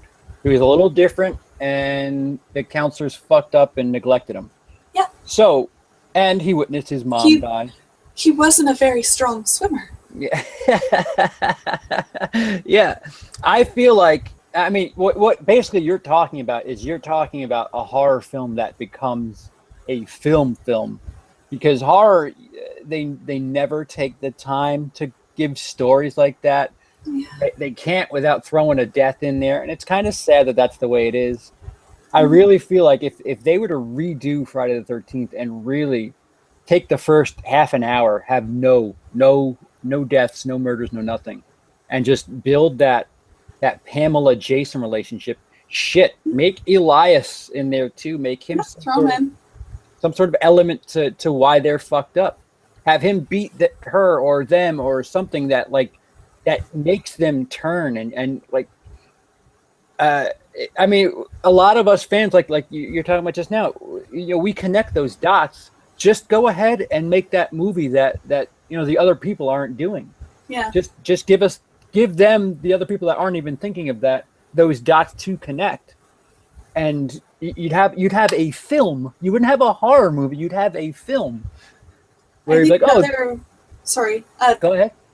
Another thing that they're missing a lot in horror movies nowadays is they're overusing the idea of red herrings and the whodunit kind of stuff. Oh yeah, I mean, Scream so responsible for that, though. I mean, Scream. But most horrors are responsible for that. Where through the movie you're like, oh, I bet this person's the killer. Where you look at the first Friday the 13th. Yeah. There is no killer. You don't see anything. Right. And it's like the first 5 minutes you see Pamela Voorhees and you're like, oh, you barely have time to register that there's a new person, when suddenly you're like, oh, this bitch is crazy, and she goes buck wild.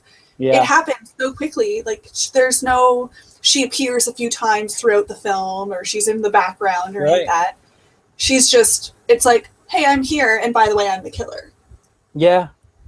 Yeah. There's no red herring kind of stuff. It's a mystery, and horror movies don't really do that anymore nowadays. It's always like they hint throughout the entire movie from the very opening shot as to who the killer could be, and that's all you're doing through the entire thing is guessing it. And most of the time, within the first 10 minutes, I guess it. Mm-hmm. And it started ruining things for me because it's become so predictable, because they're like, ooh, let's throw a curveball, and they're like, I bet they won't guess that it'll be this person because we'll make them not believe it's this person. Well, you start trying to make me not believe it's somebody, then I know it's that person. Let me ask you something, and if you're watching and you have not seen this film, you might want to close your ears and wait until I do this again. I'm going to spoil something for you. Have you seen the film A Perfect Getaway? Yes. How did you feel about that? I want to call John again right now. Seriously, within the first few minutes of that movie. Really? I said, wouldn't it be funny if? No. You're Next was another one. And I said to John, I kind of had You're Next a little bit, but A Perfect Getaway. They're right after she's taking a shower or something like that. I was like, oh, wouldn't it be funny if the boyfriend this and this and this, and then they say something else, there other stuff happens in the film. I was like, oh, maybe I was wrong. And then the end happens. I was like, boom, had it. Yeah, I mean, the way The Perfect Getaway, the way they open it with the clips of the wedding, and you don't really see anybody's face, and yeah, I was like, you don't know who these people are. How are you knowing that this couple is that couple? How do you know? I mean, and then that's a real fun movie to watch 2 times in a row, because there's so much you catch more. Yeah, when Steve Zahn says, "Oh, perfect for framing," when looking at the picture, it's just that line is laced with it got a double meaning. It's so funny. Yeah. Yeah. All right. So we're done talking about that. But yeah, it's. I mean, that was one movie where I was just like, all right, I was so cynical, but I was so happy, and I did not see that I love coming. the film. The film is beautiful. Yeah. Yeah. Then it's the same thing Sixth Sense. I love Sixth Sense. I can't really watch do. That anymore. No. But I think it's a beautiful film. Yeah. And I think it's well done. But I hadn't even seen the movie yet. my best friend's older brother went to go see that movie, and he came back from it, and he's like, oh, it's so incredible, and oh man, it's amazing. And like I can remember like in her dad's townhouse and sitting, like he's on this side of the like L couch and I'm over here, and I'm like, well, everyone, like spoiler alert if you haven't seen The Sixth Sense, what the fuck are you doing here? Yeah. But I looked at him and I was like, Bruce Willis is dead, isn't he? And he just stopped and looked at me. He's like, how the fuck? And I'm like, I don't know. Yeah. I knew just from watching previews of the movie. That's another thing that, I mean, they're putting way too much in trailers these days, and you see most of the scary parts, or same with comedies, you see the funny parts in the commercials. It's how they hook, line, and sink you to come in to see it. So you just brought something up that's really fun and interesting. I always compare horror and comedy because there's something that they're two genres that constantly have to like redo things, because everything within comedy and horror gets stale for one reason or another.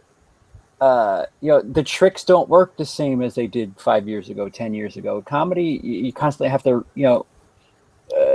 people are building off the jokes that were funny from 2 years ago, so you have to constantly renew what was funny. You have to do it differently. Same thing for horror. What did scare people, like I can watch Exorcist and feel nothing, where my aunt would be like, I can't watch this movie. My sister's the same with Pet Sematary. She won't watch it.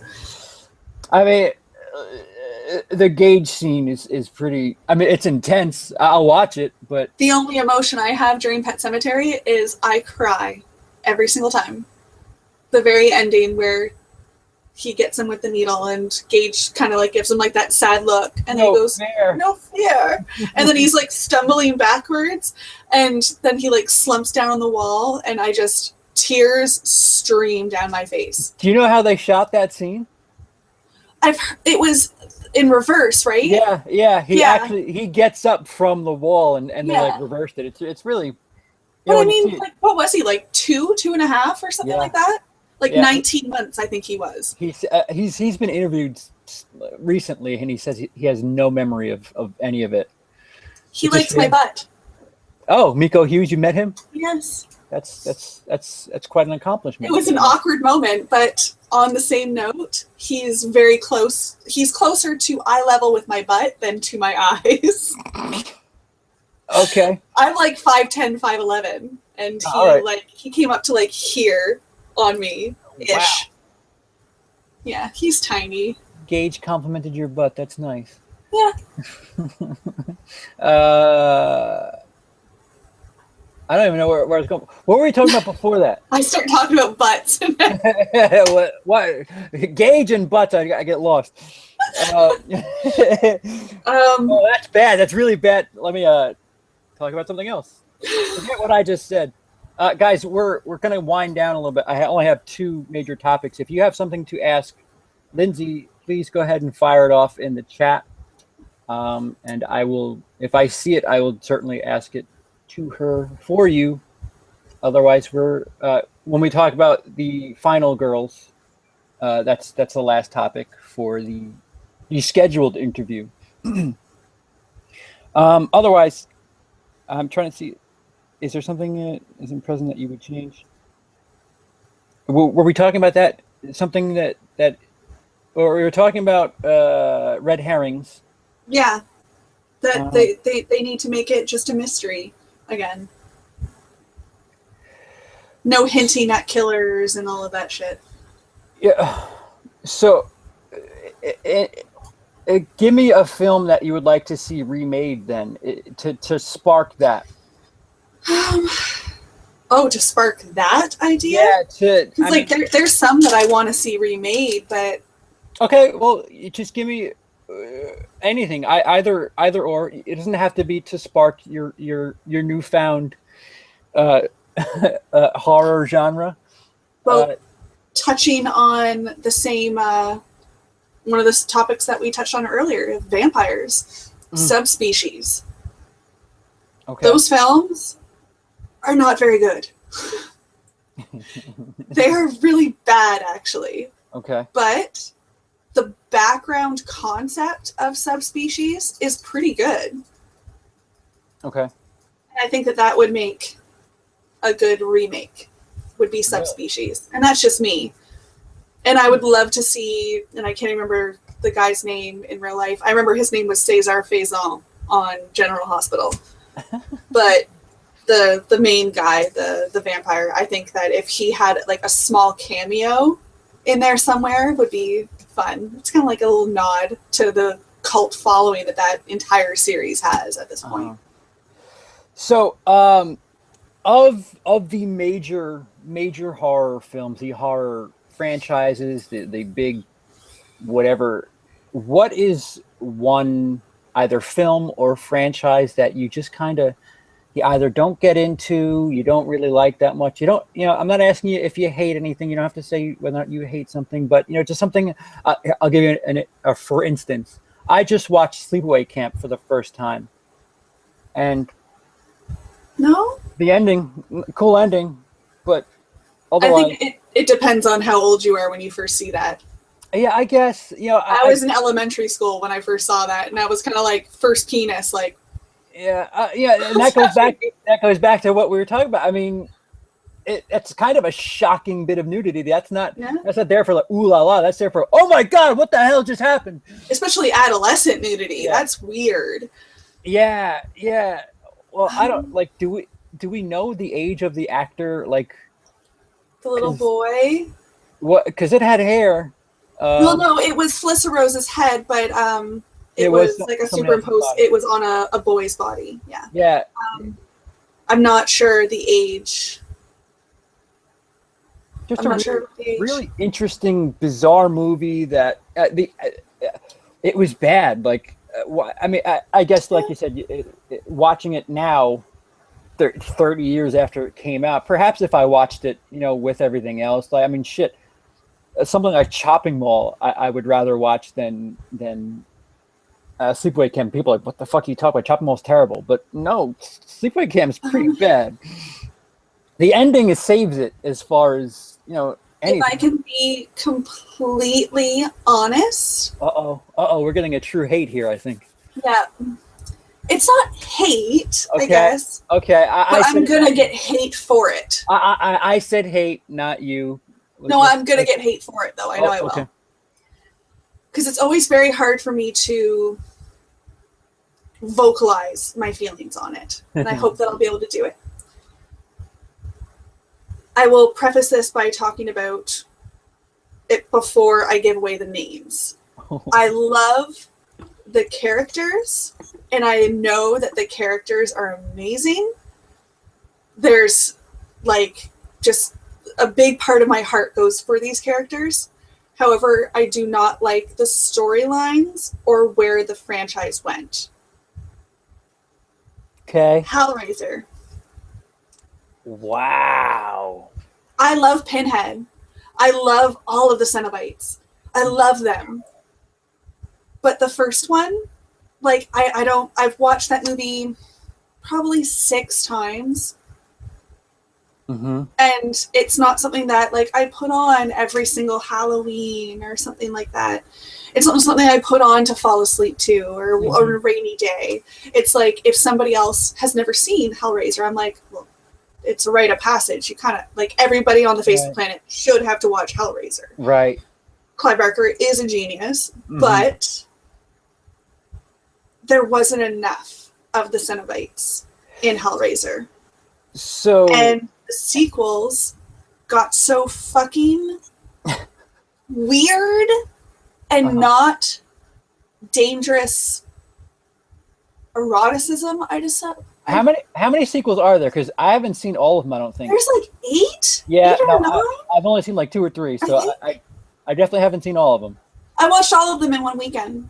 Wow. Most of them were in one day. I remember I stayed up until about 2 or 3 in the morning, and I was like nodding off during one of the movies. I was like, okay, I have to watch this tomorrow. By the next morning, I was like, I don't even remember what the fuck was happening in this, so I had to start that movie over again. But yeah, no, like, and there's like hints of characters and like crossovers of some characters, and like you have now I can't remember her name, that's in the first two. And then she's just fucking gone. And then there's other characters, but then there's the same person in like different ones, but they don't look anything alike. So then you get confused. And there's, I don't know, it wasn't that great. And I love Cenobites. And I think that the Cenobites could have been so much more and so much more terrifying than what they have been created into. They could have been much more of a threat. Than what they've been created into. So it's not that you dislike the franchise or anything. You just kind of don't agree with where they took it. Even the first one, like I don't find anything about the first one scary or threatening or anything like that. Because I'm like, okay, then just stay the fuck away from the box and get out of the house. Yeah, like she does at the end. Yeah. See, I just me and Lee have a series about the big three coming up, and I'm really risking some crazy shit here, but I've just restarted watching all the Halloweens, and 3, 4, 5. You don't think you really need them? No. See, 3 as a standalone film, if you don't regard it as a Halloween movie whatsoever, it's a good movie, and it's a fun movie to watch. Sure. Around Halloween. Sure. But because it has Halloween tagged into the title, everybody's like, doesn't even have fucking Michael Myers in it. That's not a real Halloween movie. Right. Well, at that point, they didn't even want to revive Michael Myers. It wasn't until part 3 flopped, and because all they wanted to do was have a scary concept movie come out on Halloween every year, where then the mask idea flopped, and so they're like, okay, let's bring back Michael Myers. And I kind of like 4 and 5, if mostly just for Danielle Harris and her tiny cute little self and her screams. Yeah, she is amazing. She's such a cute little kid. The acting, not so good, but when you push her to those limits when she was a kid and you get her screaming, she was incredible. Yeah, that's fine. I just feel like when you talk about like Friday the 13th, Nightmare on Elm Street, Halloween, I mean the death count. I mean, if you're talking about like just a scary movie, I guess you're talking about Halloween. But Halloween, I mean, I'm only in the middle. I'm only halfway through the 10 Halloweens. But excluding Rob Zombie, what Rob Zombie's done. Yeah, because that makes it 12, isn't it? Yeah. Oh no, wait. I think it's 8, and then Rob Zombie. Friday the 13th is 12. Yeah. Right. Yeah. So I've only I have the first 5 fresh in my head of Halloween, and like I sat down with myself and I'm like, all right. So if I had to compare the first 5 Halloweens, first 5 Nightmare on Elm Street, and first 5 Friday the 13th. Which one would I rather have? If I could only pick 5 movies. Friday the 13th. Yeah, I'd have Friday the 13th 1, 4. I wouldn't have Friday the 13th 5. In that spot, Why not? I'd probably. What's wrong with Friday the 13th Part 5? It's not Jason. But Part 1 wasn't either. Part 1 was a parent avenging the death of their child, which was what a new beginning. That's fine. Wasn't out. If 6 was, a stem from 5, then who knows? But they said, yeah, fuck this. Here's Tommy Jarvis and here's Jason again. So 5 to me is just like, because people in the 80s weren't smart enough to recognize that the title of the movie is called A New Beginning. Yeah. From the very beginning of the movie, you should have gone, this isn't Jason. I guess my point is Halloween 1 is, I think if you took all of the series, Halloween 1 is probably the best film out of the 3 series. That's the only Halloween of the first 5 Halloweens that I would be like, all right, I need to have this in my little 5 film set. Yes. Yeah. And then I'd probably take Nightmare on Elm Street 1. And where I'd really get, stuck is probably Dream Warriors or is it 3? Nightmare on Elm Street. 1, 3. Dream Warriors is number 3. Yeah, so 1 and 3 is like where I need to take those 2 Nightmare on Elm Streets, and then Friday the 13th. I need 1. I absolutely need 4. Yeah, so I already had my fingers up before you even said 4. So I don't know. Friday the 13th 1 and 4, Nightmare on Elm Street 1 and 3, and Halloween 1. Like, it's not. Oh, we have a visitor. Come here. No, I'm not going to kill him. Come on, buddy. Up. Good boy. So Dennis says Hellraiser would be his pick too. Thank you, Dennis. And then Julia. What is Julia? He's talking about the name. Oh, the character in Hellraiser. The girl? Is that her name in real life? Julia? Dennis, what do you mean by was that her name in the movie? We have to wait 30 seconds for him to answer this because there's a delay. But another thing was on the same topic of the whole Hellraiser thing and films that other people enjoy that I do not enjoy. The Babadook. Oh, thank you. And It Follows. Holy fuck! Thank you twice over. Listen, I can lean a bit more on It Follows, like a little bit, yes. Babadook is not a horror movie. When people say, "Oh, it's a horror because it's she's going through some shit," no. Right? Yeah, he says in the movie. Oh, I guess her name in the movie is Julia. Babadook is a horror in the same sense that Still Alice is a horror. I don't know if you've seen Still Alice. Julianne Moore, it's not a horror, it's a drama. It's Julianne Moore who's got early onset Alzheimer's. Okay. She's going through some shit, and it's Claire Higgins, I guess is her real name. Well, that sounds familiar. Dennis, you got to be a little more descriptive than just names here. But yeah, Babadook is just a woman who's having a really, really hard time with her shit. It just made me angry. Yeah. Like, as I was watching it, like, there was more and more hints to it, and, like, there's more subtext to it. Yeah. And the subtext of it, what made me angry? Like, there's the idea that, like, she was a child's book author. So the book was a book that she created, and that's why it came out of nowhere. And that's why I think at one point she gets rid of it, and then it shows up again. And it's because she created the book. She created the idea of the Babadook to take over her grief and her loss, and to take that position of her grief and her loss. But it still doesn't change the fact that she is abusive, and mentally and physically, towards her son. And although the idea, yes, is a very scary concept for a mother or just a woman in general to see, it was done in poor, poor taste. Yeah. And it was an exploitation of grief. And not exploitation in the sense of what exploitation films normally center on. It was centering on something that was a far reach and inappropriate in the deepest sense of being offensive. Yeah. No, I wholeheartedly agree. It was awful. I was so mad when I was done watching it. Oh. Yeah, I don't think I was mad, but I was just like, fuck you, stop with this bullshit. Like, it's something that like a hipster film student adopts as, this is true horror. And I say, suck my asshole until you taste my neck, because that is not true horror. Stop it.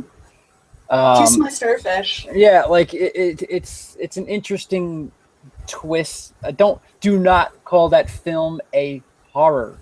You can call it something else. You can call it like, ooh, it's an interesting twist on. And the shitty thing is that the first like 20 minutes or so of the film, you're like, ooh, this could be good. This has promise. And then it started going the other way, and I was like, I feel like I've been raped.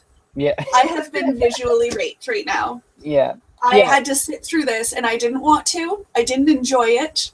And I wanted to stop it as soon as it happened. The thing about It Follows is, it's it's a love letter. It's kind of, it feels like it should be something, but it wasn't executed to the fullest of its possibilities. There's this thing right now where if you have a synth score, your film is considered way better than it is. It sounds like it's from the 80s. Oh, great job. Another thing that bothers me is there's no explanation about it starts, and there's no payoff. There's no nothing. There's no wrapping it up. What is it? I mean, the one thing that people go ahead. No, go ahead. No, you. The one thing that people always complain about in horror is, oh, it goes nowhere. It makes no sense. All right, well, tell me what it is, and I'll tell you whether or not this is a good movie. Because what is it, and why does it just take over random ass scary looking old people? I don't even need so much of it as an explanation. I do think that sometimes the explanation is implied, and your imagination can be the most terrifying thing. Yeah. Is wherever your imagination goes. Right. However,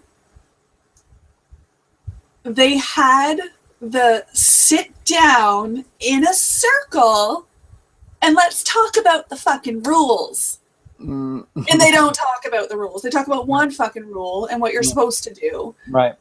But there's nothing else to it. So, like I said, because I didn't touch on it enough, I think, in my review of it. So people kept saying shit in the comments, and all I kept having to say was, like, they essentially and successfully eliminated more than half of their viewing demographic by making it not terrifying to a woman or man that is in a committed relationship. Right. It's like, all right, I'm not scared of this thing because I can't get it. So, like, where, like, say, Contracted. Right. They make it scary because it's not just through sex. You can get it from sharing a glass with someone. Yeah. Or kissing someone. Right. That makes shit scary. Right. Because how many times do I share a glass with one of my friends or something like that? That's terrifying. I don't fuck my friends. So it's not scary to me. There was no threat, no fear, nothing for that movie at all. And the fact that she got herself into that situation in the first place also. I mean, I got frustrated. I think I saw it in a screening crowd, and I was so frustrated I actually screamed at the screen, and actually people were laughing at me. This is a movie that you would want to watch with me, knowing how you feel. About an hour and 10 in, I'm like, just fuck a prostitute already. And half of the people around me just lost their shit. I'm like, is this that, like, am I the only one thinking of this shit? Like, what the fuck? If the only way to get rid of this thing is to have sex, go fucking, and you have to worry about it coming back. A prostitute will be the line will be so screwed up by the time you have to worry about it. Like, just keeps fucking going. Like, it's just, oh, well, if that person dies and it comes back to you, like, what? Yeah, just keep pounding it out. Yeah. And then another thing is, like, and people are like, oh, I think it's implied that you can only pass it on once. I'm like, it's implied? How? They had the sit down, let's talk about the fucking rules, and they only talked about one rule, which isn't even a rule, it's a step. Yeah. Like, you have to pass it on, you have to tell them what it is. Yeah. If you like, my thing is it's another movie that people who aren't horror fans like, oh, see that, like, this is true horror. Stop. No. You could imply things. You could have double meanings. You could have something mean something else. A film I just talked about, Alien, is a film that is a horror movie. Hey, and it's all about sex. And you know, you could watch it and just get a horror movie, or you could dig deep and get sex. And there's all of this imagery and all this subtext and everything about sex behind this sci-fi horror. That is a horror film. That is a film that is what true horror is. That is something that you'd go to. It Follows, where it's just like, I don't know. What do you think it means? Because that it could be anything. Yeah. No, fuck you. No, no. What was your? And then you have the holier than thou people that go, no, no, no, no, this is how it is, and if you didn't get it, then you're stupid. Right. Like, really? Like, do you have an in with the writer and or director? Like, right. You know what they meant for this to mean? No, it's one of those movies that sets up those type of people to think, oh, I understand this, I'm smart. Right. No, right. you're grasping at fucking straws is what you're doing. My thing is when a director says something like, oh, it's whatever you want it to be. No, fuck you. What did you intend when you grabbed all these cameras, when you had 100 people working behind you? What was your intention when you fucking shot this? Let me know what that is. They had no intention. Right. Oh, well, it's whatever you want it to be. No. Let's throw some great shots, because It Follows did have some beautiful shots. It's gorgeous. And it did have a pretty good, like, cinematic kind of, like, ambient score. Yeah, it's but they're like, okay, if we make this artsy as fuck, people will think that this is a cinematic masterpiece. And it's not. That is a huge fucking drink. Yeah. By the way. Thank you. I'm not even close to done either. I'm like gone through like 3 beers here. I need like a super like mega gulp of one of these. This beer. Damn it. Yeah, it does. It looks like, I mean, every time, I think the one time where the girl's getting chased in high school, I mean, the way that they have the wide angle shots and everything, it feels a lot like Kubrick. It feels a lot like The Shining, the way the shots were. I mean, it's pretty. It's, but you know, The Shining, there's more to it than just, oh wow, that looks incredible. There's some fucked up shit going on in The Shining. I don't think the fucked up stuff. Sorry, go ahead. Go ahead. No, go ahead. I was pretty much done. Oh, it's just some of the stuff I feel like they were relying partially on like a jump scare kind of tactic, where it's kind of like, oh, like they're standing there and they're having like a calm conversation, and then suddenly it's like, oh, somebody's there behind them, and it's like there's like an influx in the music and the score, and it's just kind of like boo ah, and I'm like, yeah, well, you can do the same thing in a fucking Adam Sandler movie. You raise volumes and it's startling people out of their seat. It doesn't necessarily mean that they're scared. It's that you caught them off guard. It's not an actual scare. It could be anything. It could be anything. It could be the fucking mailman, and he's actually there to deliver mail. Yeah. And why is there some random ass naked asshole on a roof at the end? What the fuck is there? How did he get up there? Yeah, what? Who is he following? Can you see this guy that's possessed by the It Follows thing going into your shed, pulling out your ladder, setting it all up, climbing his ass up there? Climbing, his fucking balls just hanging, just like, oh shit, I better watch the way I get over here. Ding dong. Like, no. It made no sense. It was a cute shot. It was, whatever, but. Yeah. No, I wholeheartedly agree, and I'm so happy that I found other people, like another person that exists on this planet that doesn't like those 2 movies, because everybody keeps saying, "Oh, 2 of my favorite movies," and I'm like of this year or this decade, and I'm like, do you not get out much? Yeah, It Follows is something. It like we just said, it the shots are really nice. There's something there, but it's not a complete story. Yeah, it's not a horror movie. Wasn't fully explored. Yeah, like I said before, I just don't like it when it's like, oh well, it's this, but it can be this. It can be that. All right, that's fine. It can be whatever. But you tell me what you intended when you made this, and then I'll let you know if I feel like I'm right or wrong. That I can't stand that cowardice in a lot of directors. Well, it is whatever you want it to be. I left the ending open so it could just No, that's not a story. Yeah. That's not, she got married and then. Well, what do you think happened? No. You were telling the story. Finish. Does she live happily ever after? Or what happens? You open the book, finish it, stupid. Mm-hmm. So to wrap up, Dennis talks about Claire Higgins never bothered with Babadook and didn't like It Follows. Dennis. Totally. Thank you, Dennis. Don't even bother with the Babadook. I like you even more already, Dennis. Julia is her name in the movie, and Claire Higgins is the real name. Ashley Lawrence is Kirsty. Yep. That's the one I was thinking of. Kirsty or whatever it is. And Ashley Lawrence is Kirsty. Is it Kirsty? I almost want to say it's Kirsty. Kirsty. I have to IMDb this shit. I'm on it. Okay. So while you're IMDbing, I figured we'd close with something that I marked as my lock for Horror Needs a Hero October. It is Kirsty. Sorry, buddy. Kirsty. Kirsty. Kirsty Cotton. No relation to Cotton Weary. Yeah, Scream. It serves a good purpose. So many nuances to other horror movies. Yeah, and again, I'm about to get to something like that too. A film that I feel like people really, really, really need to get on, especially while you still have time. There's 2 weeks, 12 days left before Halloween. It's available on VOD right now. It's called The Final Girls.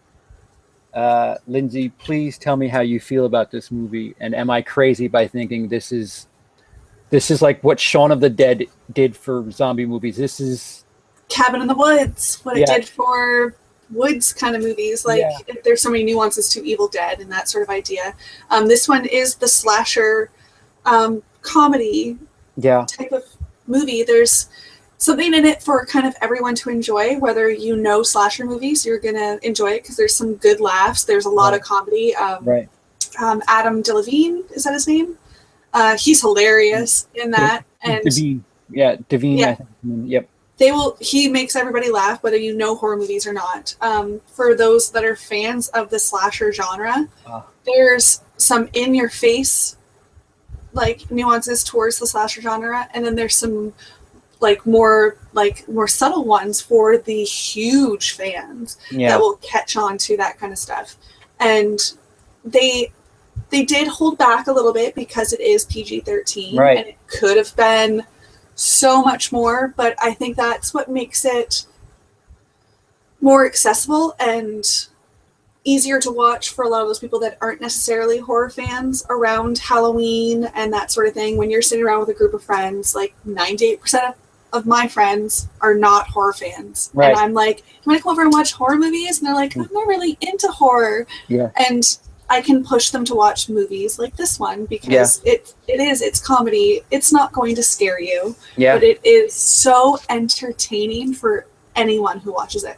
Yeah, and plus it covers things that, like, whether or not you've seen a horror movie, you've heard of some of the things that happen, and they just do it so well. It mixes so much. Like it's got the Groundhog Day thing going on, where you're kind of when they figure out, then like, oh shit, we actually it's 92 minutes exactly, and the guy figures out, he times it because he's a freak.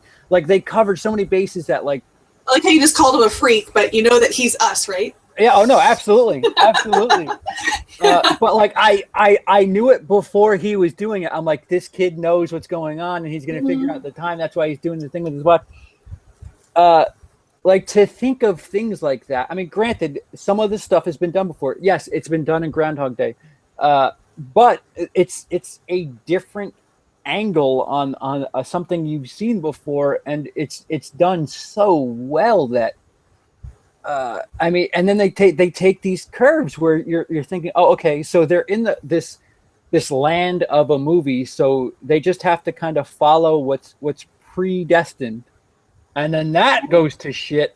Yeah. And oh my god, it's just it's a ride. Yeah. Like seriously, people. They said if they get enough enough money, enough people into it, they'll make the sequel. I cannot say enough. Go pay for this. Do not fucking steal it. Do not borrow it. Go pay for it. It's $7 and you can rent it. For those people in Canada, for the one-time rental, you can go to Cineplex, which is like the Canadian Famous Players. What Famous Players now is Cineplex, and you can rent it the one-time watch, not like the purchase of the like digital download, which is I think $17.99. Right. But for the one-time watch, I think is $4.99. That's what I paid. Wow. So, seriously, $4.99. Yeah. Like, I don't even remember being able to rent movies back when like video stores were still a thing. Right. Yeah. Like, and again, if you want to save money, then fine. Go find a cheap like if you can find it for $3, fine. But just make sure that these people are getting money somehow because. Otherwise, we won't see movies like this. Right, and like this is a movie where the way they did it, you really, really want to see the sequel because oh my god, the way they set it up for the sequel, it's just and it looks so good. I know, like I can't. The Blu-ray comes out, I think November 8th. Mm-hmm. You already have it pre-ordered, right? Yes. Yeah. And Dennis just said he's seen it and pre-ordered the Blu-ray. Yeah. So I'm waiting. Johnny has to. I'm out of work right now, so Johnny has to pre-order it for me. Yeah. But I think he will because he's good to me like that. And as long as he doesn't have to watch horror movies, he'll keep buying them for me. Yeah. I mean, there's. It's so strange. It's we like it defeats everything we were just talking about for an hour. It's a PG-13 movie, and I'm so fine with that. It's so strange. I guess it's one thing. It's a love letter. Who doesn't love to read a love letter? Right. Like, I guess the only gripe I would have would be like, all right, you know what? Make me want to buy the Blu-ray more and give me an R-rated cut on the Blu-ray. Ooh. Like, I mean, and like extra, because those credit scenes were hilarious. Yeah, like I'd love to see more of that because there's a character that's in the credit scenes that you don't think is still alive. That's in the credit scenes. Oh, right, yeah. So I'm like, oh, there's bonus scenes. I want to see more of those. Right, and for a sequel, then that person will be there in the sequel, and just that kind of stuff. I think there's so many possibilities for it, and because the first one was more related to, like, obviously Friday the 13th was the main movie that they're aiming towards, they can go towards another one for the next film. Mm-hmm. They can gear more towards some other kind of horror movie for the next one, and cover more tropes too. Yep. They could even make that if they go the crowdfunding route, they could make it like a stretch goal could be, listen, if we get 500,000, if we get 1 million, we'll make another version, and then really start messing around with things. They don't need nudity, but like if I'm getting stabbed, I'm gonna say fuck, and more than once. Yeah, there's I say fuck 20 times before I even. I still finish my coffee in the morning. Right. Exactly. Yeah. I need to say fuck more than once. That's basically what it comes down to. And I'll take it if you're going to give it to me and it's only going to be PG-13. I'll take it. But if I can give you an extra $10 to get a better, more adulty version, take my $10, please. Like, take my money. Yeah. Is there anything? Were you sold right away with the film? Was there anything that did you hear about it? How did you get into this movie? Bloodbath and Beyond did a trailer reaction for it. A big thing that they are so good at, which is how I got onto their channel, was that they do reviews on indie horror movies and movies that not a lot of people do talk about. Mm-hmm. I came across them, they just turned 2, I think. Uh-huh. But I'd say at least a year and a half ago, they were newbies. They only had a couple hundred subscribers when I found them. Mm-hmm. And the reason I found them was because there was a horror movie that I saw on Netflix or whatever. And I was like, oh, I'm going to watch this. And nobody had a review on it. The only review on this movie was from this group from Bloodbath and Beyond. Okay. And after one video, I was hooked on them. So I always trust their opinions. And they just recently started doing trailer reactions. Okay. And when I saw a couple of people that are going to be in it and who was making it and that sort of thing, these guys got me so excited for it. So I was counting down the days. I had alarm reminders on my phone to come up the day before because I wanted to check which theaters around me were coming out with it. And it wasn't until then that I found that they do the, like, where you can like rent it essentially through the website. Right. Got so excited about that because I wasn't up to commuting like 4 or 5 hours to go see this movie. That was a little too far. Right. But yeah, no, they got me onto it. They got me excited about it. So you were like fully invested from before you even saw this movie. Yeah. Well, I was excited on the concept. Same thing I am for Shit Fuck. What is that movie called? That's a weird title for a film. Shit Fuck. Is it spelled funny? That's different than I usually say motherfuck, so that's different. Well, motherfuck, that's a remake. There's a horror movie, and now I can't remember. It's something house or house something. Damn it. That's a lot of horror movies. It's kind of the same idea that we were talking about before of doing damn it. Sylvester Stallone movie. Help me out. What's it called? Yeah, but of horror. Okay. And it's that kind of idea. Like, there's like Kane Hodder's in it. I believe Robert Englund's in it. Like, I think I know what you're talking about. I don't know the title of the film, but I'm aware of what you're talking about. Yes. So it's that kind of idea. I'm gonna see if I can look it up. But like, that's the same thing. Like, I hadn't even heard of that movie. And Jay's like, oh yeah, people have been talking about it for like 4 or 5 months. I'm like, what would I do without you? So those guys, they get me so excited for so many movies, and it's a lot of those ones that I get excited for before most other people know about it, because these guys are keeping an eye on the indie trade. Right. So that's awesome. Yeah. See, like I didn't hear much. My good friend Roger, who had Lee, my partner, who from Hard Need to Hear, he watched it, reviewed it, and said you should watch it. And then I got a message from a friend of mine, Roger, and he said, "Hey, listen, you should probably check this out. It'd be a good idea for this, that, and the other thing." And it was the second time in like 2 days. I think it was released that Friday, and 2 people had either mentioned me or strictly got in touch with me and said, "Listen, you should probably watch this." I was like, "Fuck, what's going on here?" And you beat me by what, like a few hours, getting your review up? Yeah, just a little. I think like 6 hours. And I was editing the thumbnail when yours came up, and I'm like, I'm just about to like freaking upload this. Are you kidding me? And I commented, me first, I win. Death House, 2016. I'll name off like just a couple. Let's see. Yeah, it's Harrison Smith, which is.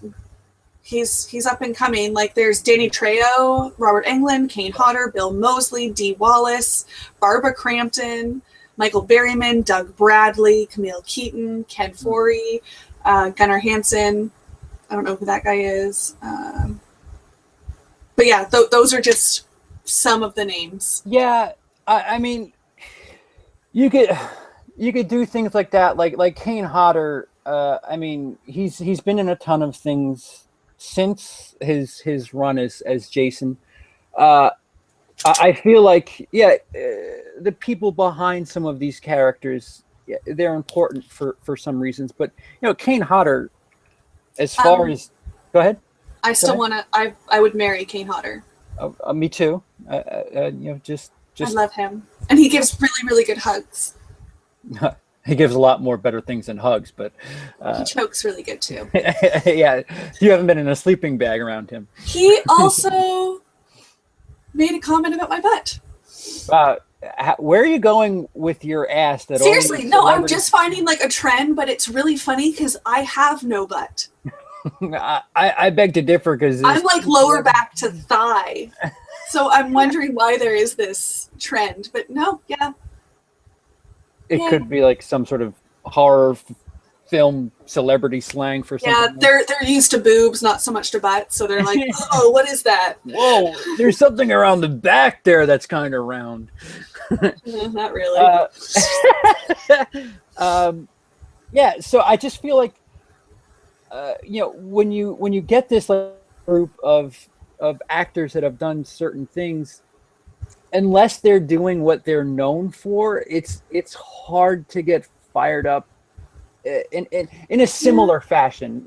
I'm not saying I'm not fired up. It's good to see all these great people in the same place, but it's like if the Beatles decided to well, they basically did, but everybody doing their like side projects, and it's like I'm gonna do this. And it's all right, well. I mean, the idea of it is like the Expendables, right? So it's you just get to see the same people coming in and doing badass things that you're used to them seeing them do. I'm intrigued. I'm absolutely intrigued. On a same note, though, Harrison Smith, he's gonna go somewhere. Like as like a director and writer, he's got what it takes. Like there was a call-in that we did with like Bloodbath and Beyond and Death Twitch. And just talking to him, like I just smiled from ear to ear the entire time because he loves and knows the horror genre. So he's making it as a fan for the fans. And we've talked regularly through Twitter, like since then. Like he'll drop me a line every now and then, and he's so nice, and he's not bad to look at for the ladies. Any ladies watching, not a bad looking guy, not at all. But he does really good work, and like I said, like he is a fan making this for the fans. So he's that this Death House movie, it's made by one of us for us. Right. So I don't think it's gonna let anybody down. I think it's gonna be just as amazing as we hope it will be. Yeah, is there anything on it? Has there been a script leak or anything? Even like you look at IMDb, it has like Harrison listed as the director, and it has some actors, but there's no names listed to the actors. Okay. They're keeping a lot of it. Like you can try and push Harrison to give you more and more details on it, but they're keeping it pretty hush. Interesting. At this point, which I kind of like though. It's like the anticipation. Do they have money? Are they doing all right with funding and everything? I believe so. Like the release date has been set for 2016, which I think is like the fall of 2016. I assume they're going to go for Halloween, so this time next year. Theatrical release? I believe so, but I mean, you get all that many names in there. Yeah, well, I hope so. Yeah, you would hope. But those would be some questions that you could pose to Harrison himself. And if you guys reach out to Harrison on Twitter, ask him your questions. He answers to like everyone. Absolutely everyone. That's encouraging. He's good. Yeah, we've been talking about our next step, Lee and I, as far as our HNAH brand. Our next step, I think, is getting behind someone, either an actor and or director, just prior to something they release. Getting behind someone. Well, or them getting behind us. Whatever it takes. Oh. I meant I'm only 3 beers in. I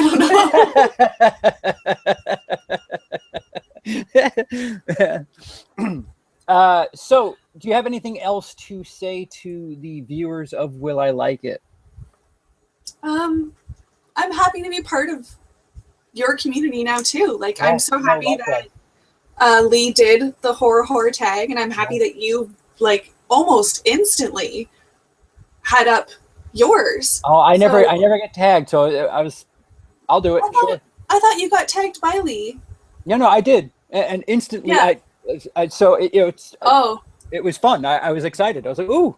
But that's like I got to watch his, and then I saw like who he tagged, so I went straight over to you, and like it was awesome. And I met these 2 great guys like all in one day, and now like there's been times like where I've commented on your videos, and I've talked with other people in your comments on your videos, and it's not necessarily just horror fans. There's a lot of just general movie fans, and there's something that there's a video where like I get some weird people that comment some of the strangest shit on like some people like I'm a comedian, like I literally write jokes, and someone got so like offended for you, and I was wasn't it he said something about that end part, like do you think she's gonna see this? Don't you feel weird about that? Funky, and I'm like, or something like what? Why?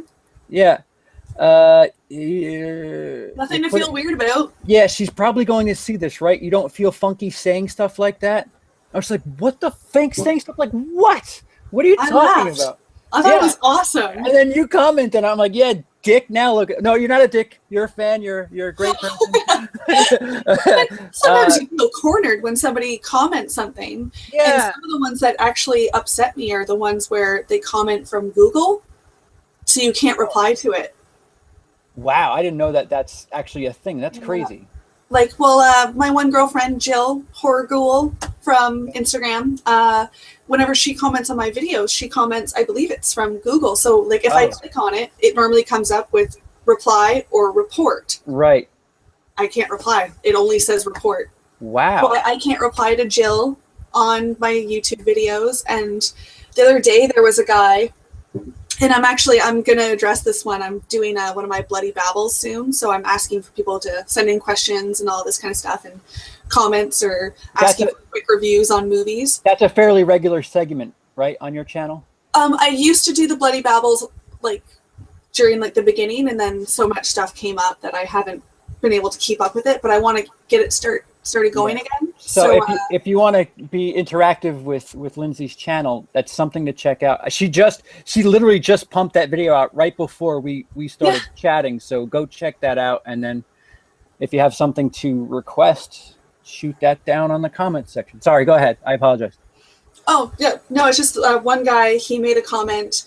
One of my, I think it was the spoiler review for Green Inferno. And he's like, oh, you left in the part where somebody calls you. I lost all respect instantly. And I was just like, okay. So, like, it's people leave in YouTube bloopers all the time. And a big part of why I left that in there was because of what my ringtone is. And I know, like, I don't have thousands upon thousands of subscribers, but a large portion of the ones that I talk to on a regular basis are huge fans of Supernatural, just as I am. And if you watch Supernatural, you know that the season finale episode of The Road So Far is always playing Kansas. Right. So I knew that my Supernatural friends and fans would appreciate that moment. And I was actually on the phone for a good 5 minutes, and I cut out all of that. Yeah. I just little tiny, like, really? You lost all respect for me? Like the things that people like there's just general trollism. Like some of that, I'll just wipe it off. But then some of it, like some people that stick around and comment a couple times. This person that we're referring to has commented before. Dude, I love that you're interactive whenever, but you should know by now that like I say things in jest. Like they're like that's like it. If I'm at a point where I'm thinking about what I'm saying and have to worry about things, then that's not what it's about. Feel funky. Why would I feel funky? It's I feel funky. Everyone that's been saying like, oh, she chose her name to be HorrorWhore. Like, yeah, on purpose. Right. It wasn't an accident, people. Like, of all the things I've done, like, what the fuck, Dad? I think the fact that it was like a boing sound effect with your picture on their screen, it was just like, oh my God, that infers an erection. Wah! And all I did, I was just like, that's awesome. And I was just like, oh, thanks. I don't like the mind goes to like this bizarre, and then I replied and he didn't reply back. I don't know if that settled things, but I just defined what comedy is and like what the hell that one little sentence. I gave him the comedy definition of why that happened, and I guess that ended it. But like I just can't stand when people go to a point where they just like, especially people that like follow you somewhat regularly, and then they're like, oh, why'd you do this? Or I don't like that. You know what? I'm going to do my thing. You can come for the ride, but you know. But you know what? Interaction is interaction. We have conversations about the thumbs up and thumbs down and that kind of stuff. Like me and my girl Susan for Horror Gal here on YouTube. And we've talked about within like literally 20 seconds of uploading a video. and it finishes processing and the page refreshes and it already has a thumbs down. I'm like, you haven't even watched more than 10 seconds of this video. It's physically impossible to have watched anything, and you've already given a thumbs down. And there's just random trolling and that sort of stuff. Or people straight haters. Just straight haters. That's all it is. I have a friend who actually, like, one of his first dealings, like he's actually getting, screener copies of Blu-rays, and somebody, I think he had like Disney send him a copy of a Blu-ray, and he had an early copy and he did a review, and within 20 minutes he had like 12 dislikes. And like, like that's his, like, what if Disney checks up on that and like here it is, he's got, like, it's such a dick move to do, like. But a lot of those ones, and like I'm not saying like it's my personal issue or what's happening to me, like mine could very much be like the YouTube main page and just recently uploaded videos and they just instantly dislike all of them. But I know that for some of the cases that there's a couple of people that very much do not like me. Oh yeah, no, but are still subscribed to me. Yeah, I would say I have at least 20 subscribers that are just around for hatred, thumbs down. They just hate you. Yeah, I don't get it. I'll never understand it. And I know that there's some of my friends that have the same thing, and like they come to me and they try to say something bad about this person, and they're like, oh, like 10 seconds into their video, I couldn't even stand it. Like they're so wrong about this topic or yada yada, and I'm like, leave. You're coming to me, and why are you watching their videos? Right. Why are you wasting your time? Right. Just leave. Like, what the fuck? This is either way. A view is a view, and a thumbs up or a thumbs down, as Jay said, is interaction. Because as he described it as on YouTube, is that a thumbs up or a thumbs down still comes up as interactive +1. Okay. That's a good way to look at it. So whether you give me a thumbs down or you give me a thumbs up, you're still interacting. Yeah. If you actually don't like something that I do and or say, go down into the comments. Let's have actual dialogue. Yeah, that's something that I constantly listen. I don't, like, you could tell me I'm an asshole. That's fine. Just tell me why you think that, where that started. And I'm not perfect. I'm so far from perfect. But let's talk about why don't you like me? Is there something I can do about it? Why are you here if you don't like me? What? Yes. It's so bizarre. It's such a. And it is. It's hard, and sometimes like it is like a little discouraging. And when you are like where like, well, I was going to say we are, but you're further than I am, so it's hard to even put myself in the same class as you. But hold on. At the beginning, it is hard though. It is hard. Like when you don't have 200 or a million subscribers, like 200,000 or a million subscribers, like it's tough. Yeah. Like you're trying to improve yourself every single video, and unless you give constructive criticism, how are we going to do that? Right.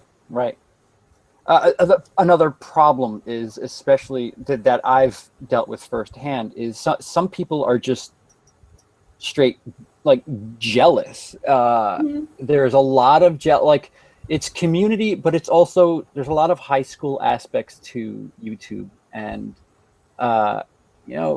if somebody doesn't like what you're doing or doesn't like some, you're the audience that you've picked up, or whatever. You're funnier than this other person. Right. So I'm going to give you a thumbs down. Right.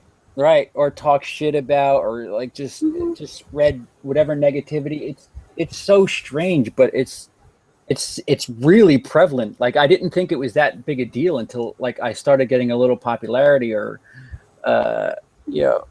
whatever. I get a couple thousand views on a review, and man, people don't like that.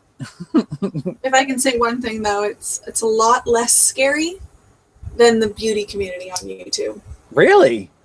They are harsh. What? Oh, the beauty community is mean. Girls are bitches. Seriously. No. I was told on one of my videos on my old channel that it was a review on a clothing company, and this girl told me that I look like a transvestite and I shouldn't be wearing those clothes anyways. And I had a couple of like my regular subscribers go in and make like a couple comments like, what are you talking about? Like, no, she doesn't, and all of this. And she went on for like, it went on for a few days of her like defending herself, like just replying to comment. And I just kept getting all these notifications, and I'm like, I don't want to, like, I'm just ignoring her. Like, yeah, it hurt my feelings, but do I know you? No. Yeah. Are you going to impact my daily life? No. And well, no, I mean, you kind of touched on it in the beginning. That shit sucks. Like, like the first negative comment, like hurt my first thumbs down. I was just like, what did I do? What happened? Like, what? Yeah. What? How did I hurt you? Just tell me. And yeah, like, because it hurts me. But like, it's in the beginning, it sucks. The first anything that doesn't go the way that you want it to or you expect it to, it's hard. Like, sure, you have to go through it to learn to adapt. Yeah. But it's not fun. The first time or the first sort of unwelcome experience is so far from fun. It's so strange, though. The beauty communities. Yeah. It's so weird. Pretty girls are not always the nicest girls. Did you want to say cunt? Catty. I was going to say catty. I apologize. I think that word is I was offensive never to you, I the apologize. pretty girl through like elementary school and high school. Like, I was always teased because of the way that I looked and stuff like that. And I associate a lot of those like pretty girls from high school as being the really bitchy girls. And I know like now it's actually not the case. Most of the beautiful women that I know are some of the greatest girls that I know. Like my one friend Michelle, she came, like, she was she runner up for Miss Universe Canada? Jesus. And she did, like, she was just doing like volunteer work and like another beauty pageant like over in the Asias. And like, she's like an elementary school teacher now. She started her first year, and she's probably the sweetest person you could ever meet in your entire life. But like, you look at her and you're like, you're so pretty, my eyes hurt. Yeah, that's how gorgeous this girl is. The thing about high school is like there's a direct link to popularity and status. Like, if you're attractive, like, you're gonna have an easy road in high school. Yeah.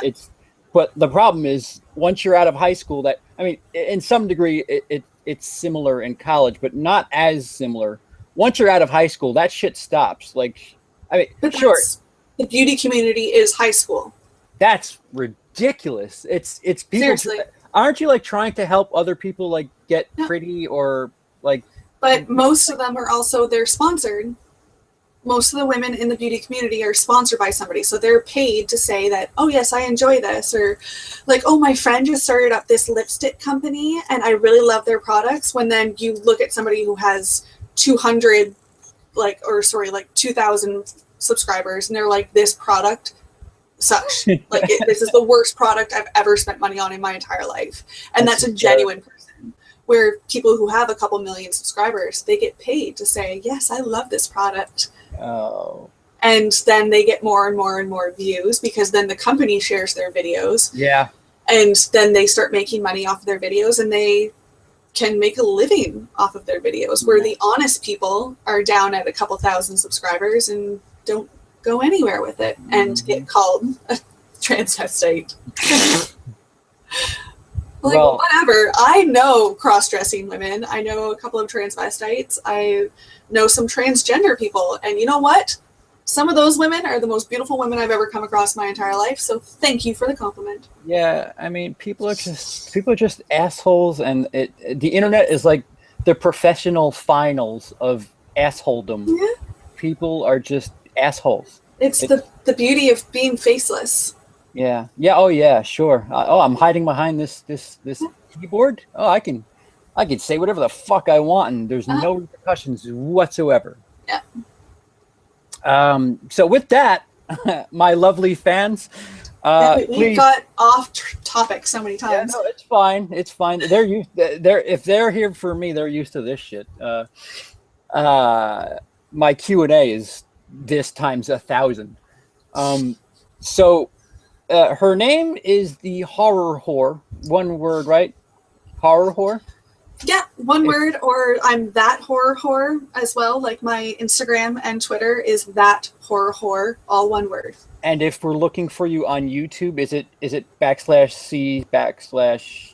Yeah, it's like user / that HorrorWhore. Okay. But you can search HorrorWhore or that HorrorWhore and you'll see this mug.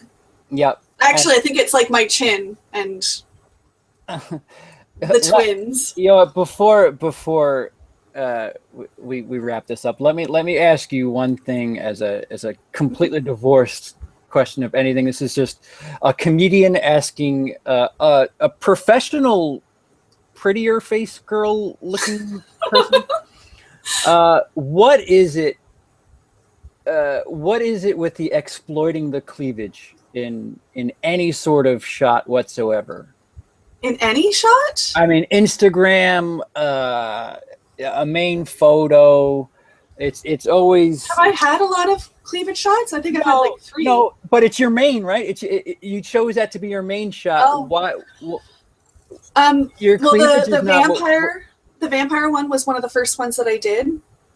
For like using like props in my because I did the fake blood and I like strategic, like it wasn't just like dripping fake blood on, like I painted it on and that sort of thing, and I enjoyed that picture, and I made the fangs, so I made those out of fake nails, by the way, so I was proud of those. That's impressive. And the Jason one, I didn't know what to do for, like, I think that's my picture on Instagram and Twitter.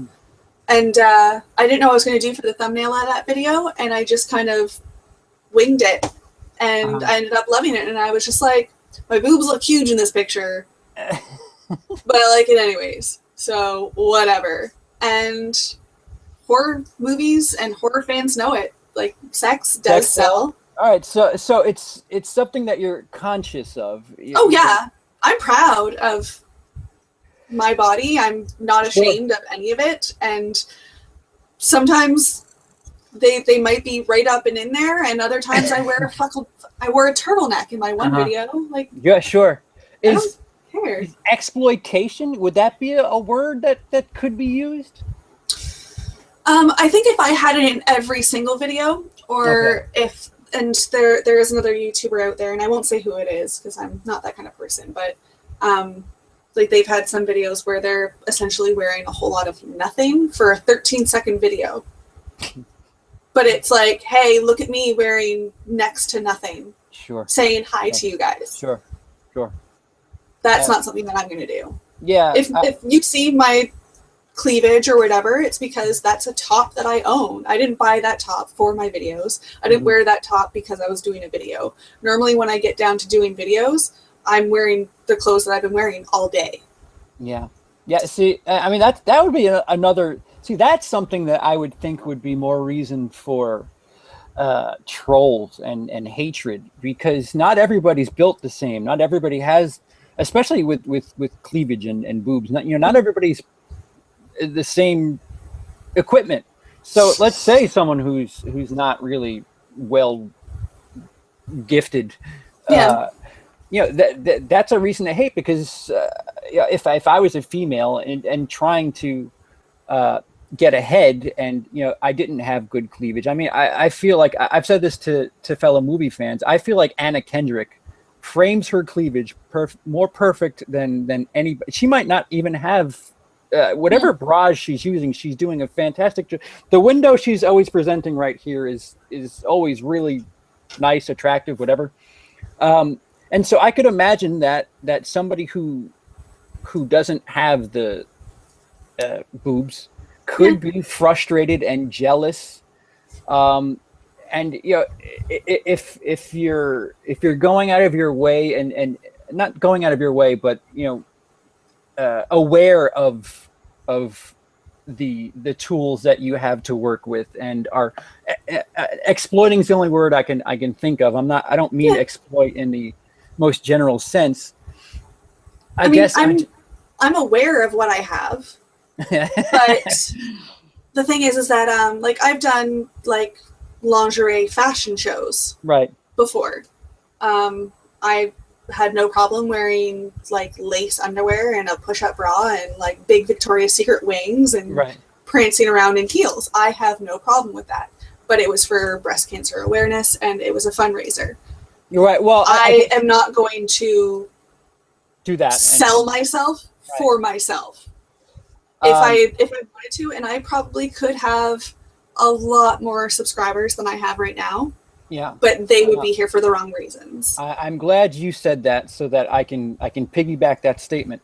What do you feel like? I mean, you're aware of it. You just said it. What if there's someone out there who with an A cup that feels like, you know what, if I just had her boobs, I would totally exploit it and just go all out and get the audience just based off of those boobs.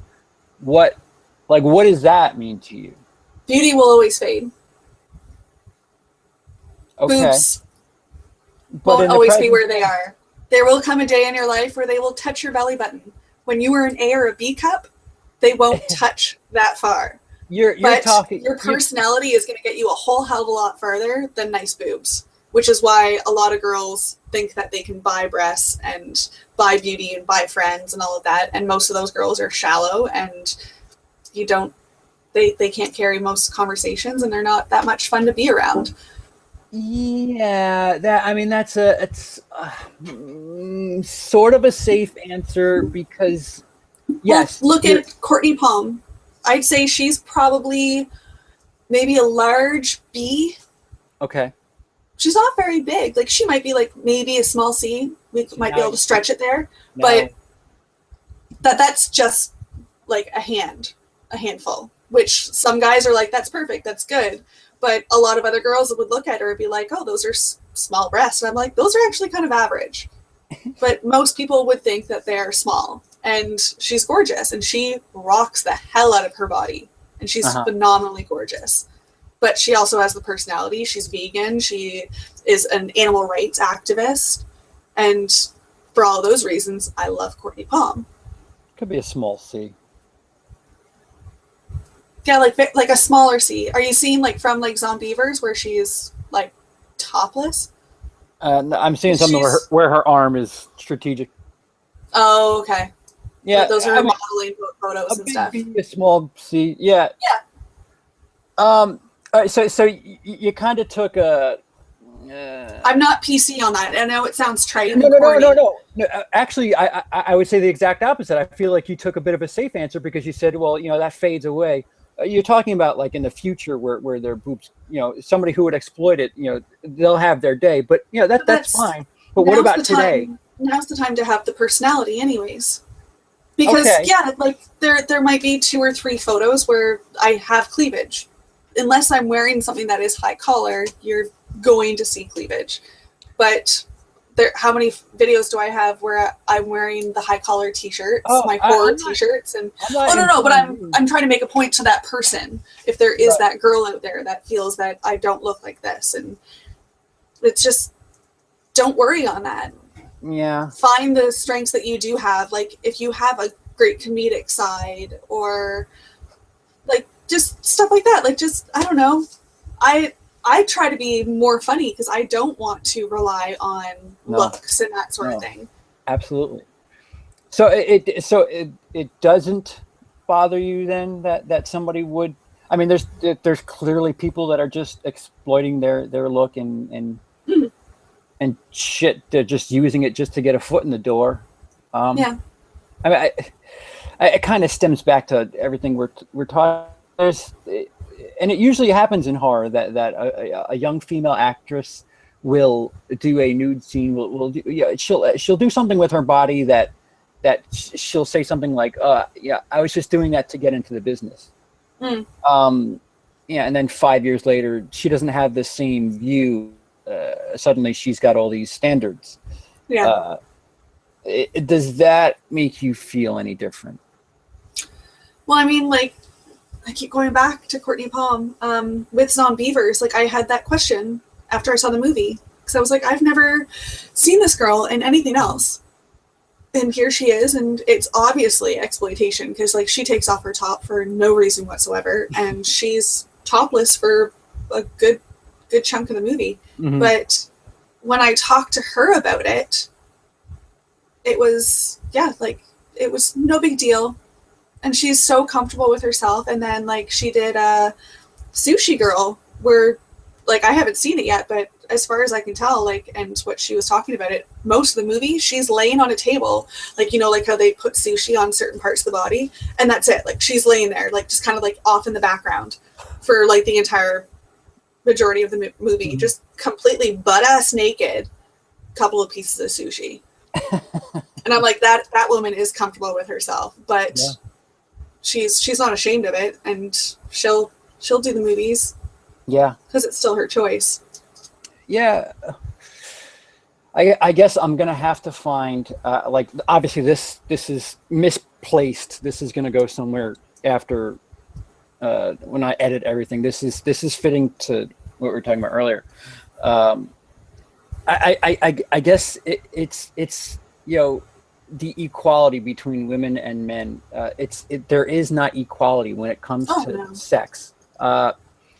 I mean, I guess if I mean, you're here, someone, and you're certainly far from a feminist view on things. I guess I need to make that clear. I mean, there's people that are like, you know, it isn't fair, you know, why should this be this and whatever. But I just think because of the way that things are, I don't think if you made it equal, where it was like, okay, here's a guy who's naked, and you know, here's his stuff, and here's a female. I mean, you're right. A female body is more attractive, but it just sells more, and I don't know why. I guess that's basically the summary. On another hand, I also think it deserves to be said that when it comes to a guy being topless, it's not that intrusive.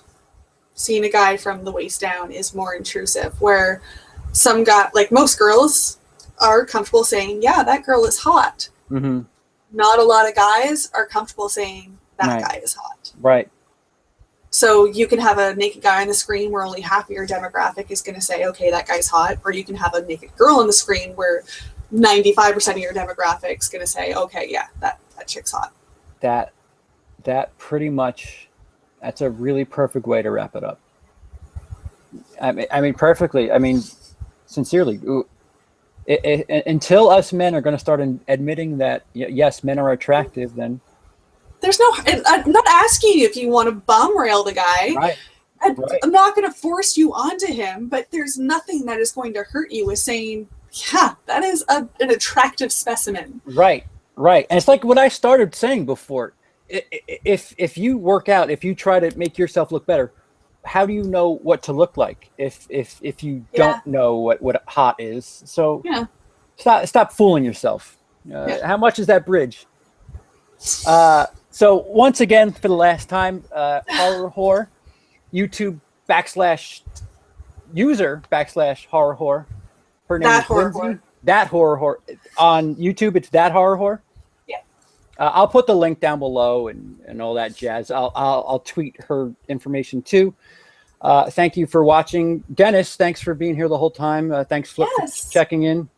And Lindsay, thank you so much for taking part in this bizarre episode. I truly appreciate you being a trooper. Thank you for asking me to come on. Thanks for coming on, and thanks for taking part even after hearing what we were going to talk about. Please say goodbye, and we'll end it from there. Have a good night, guys. Thanks for watching. Bye, guys.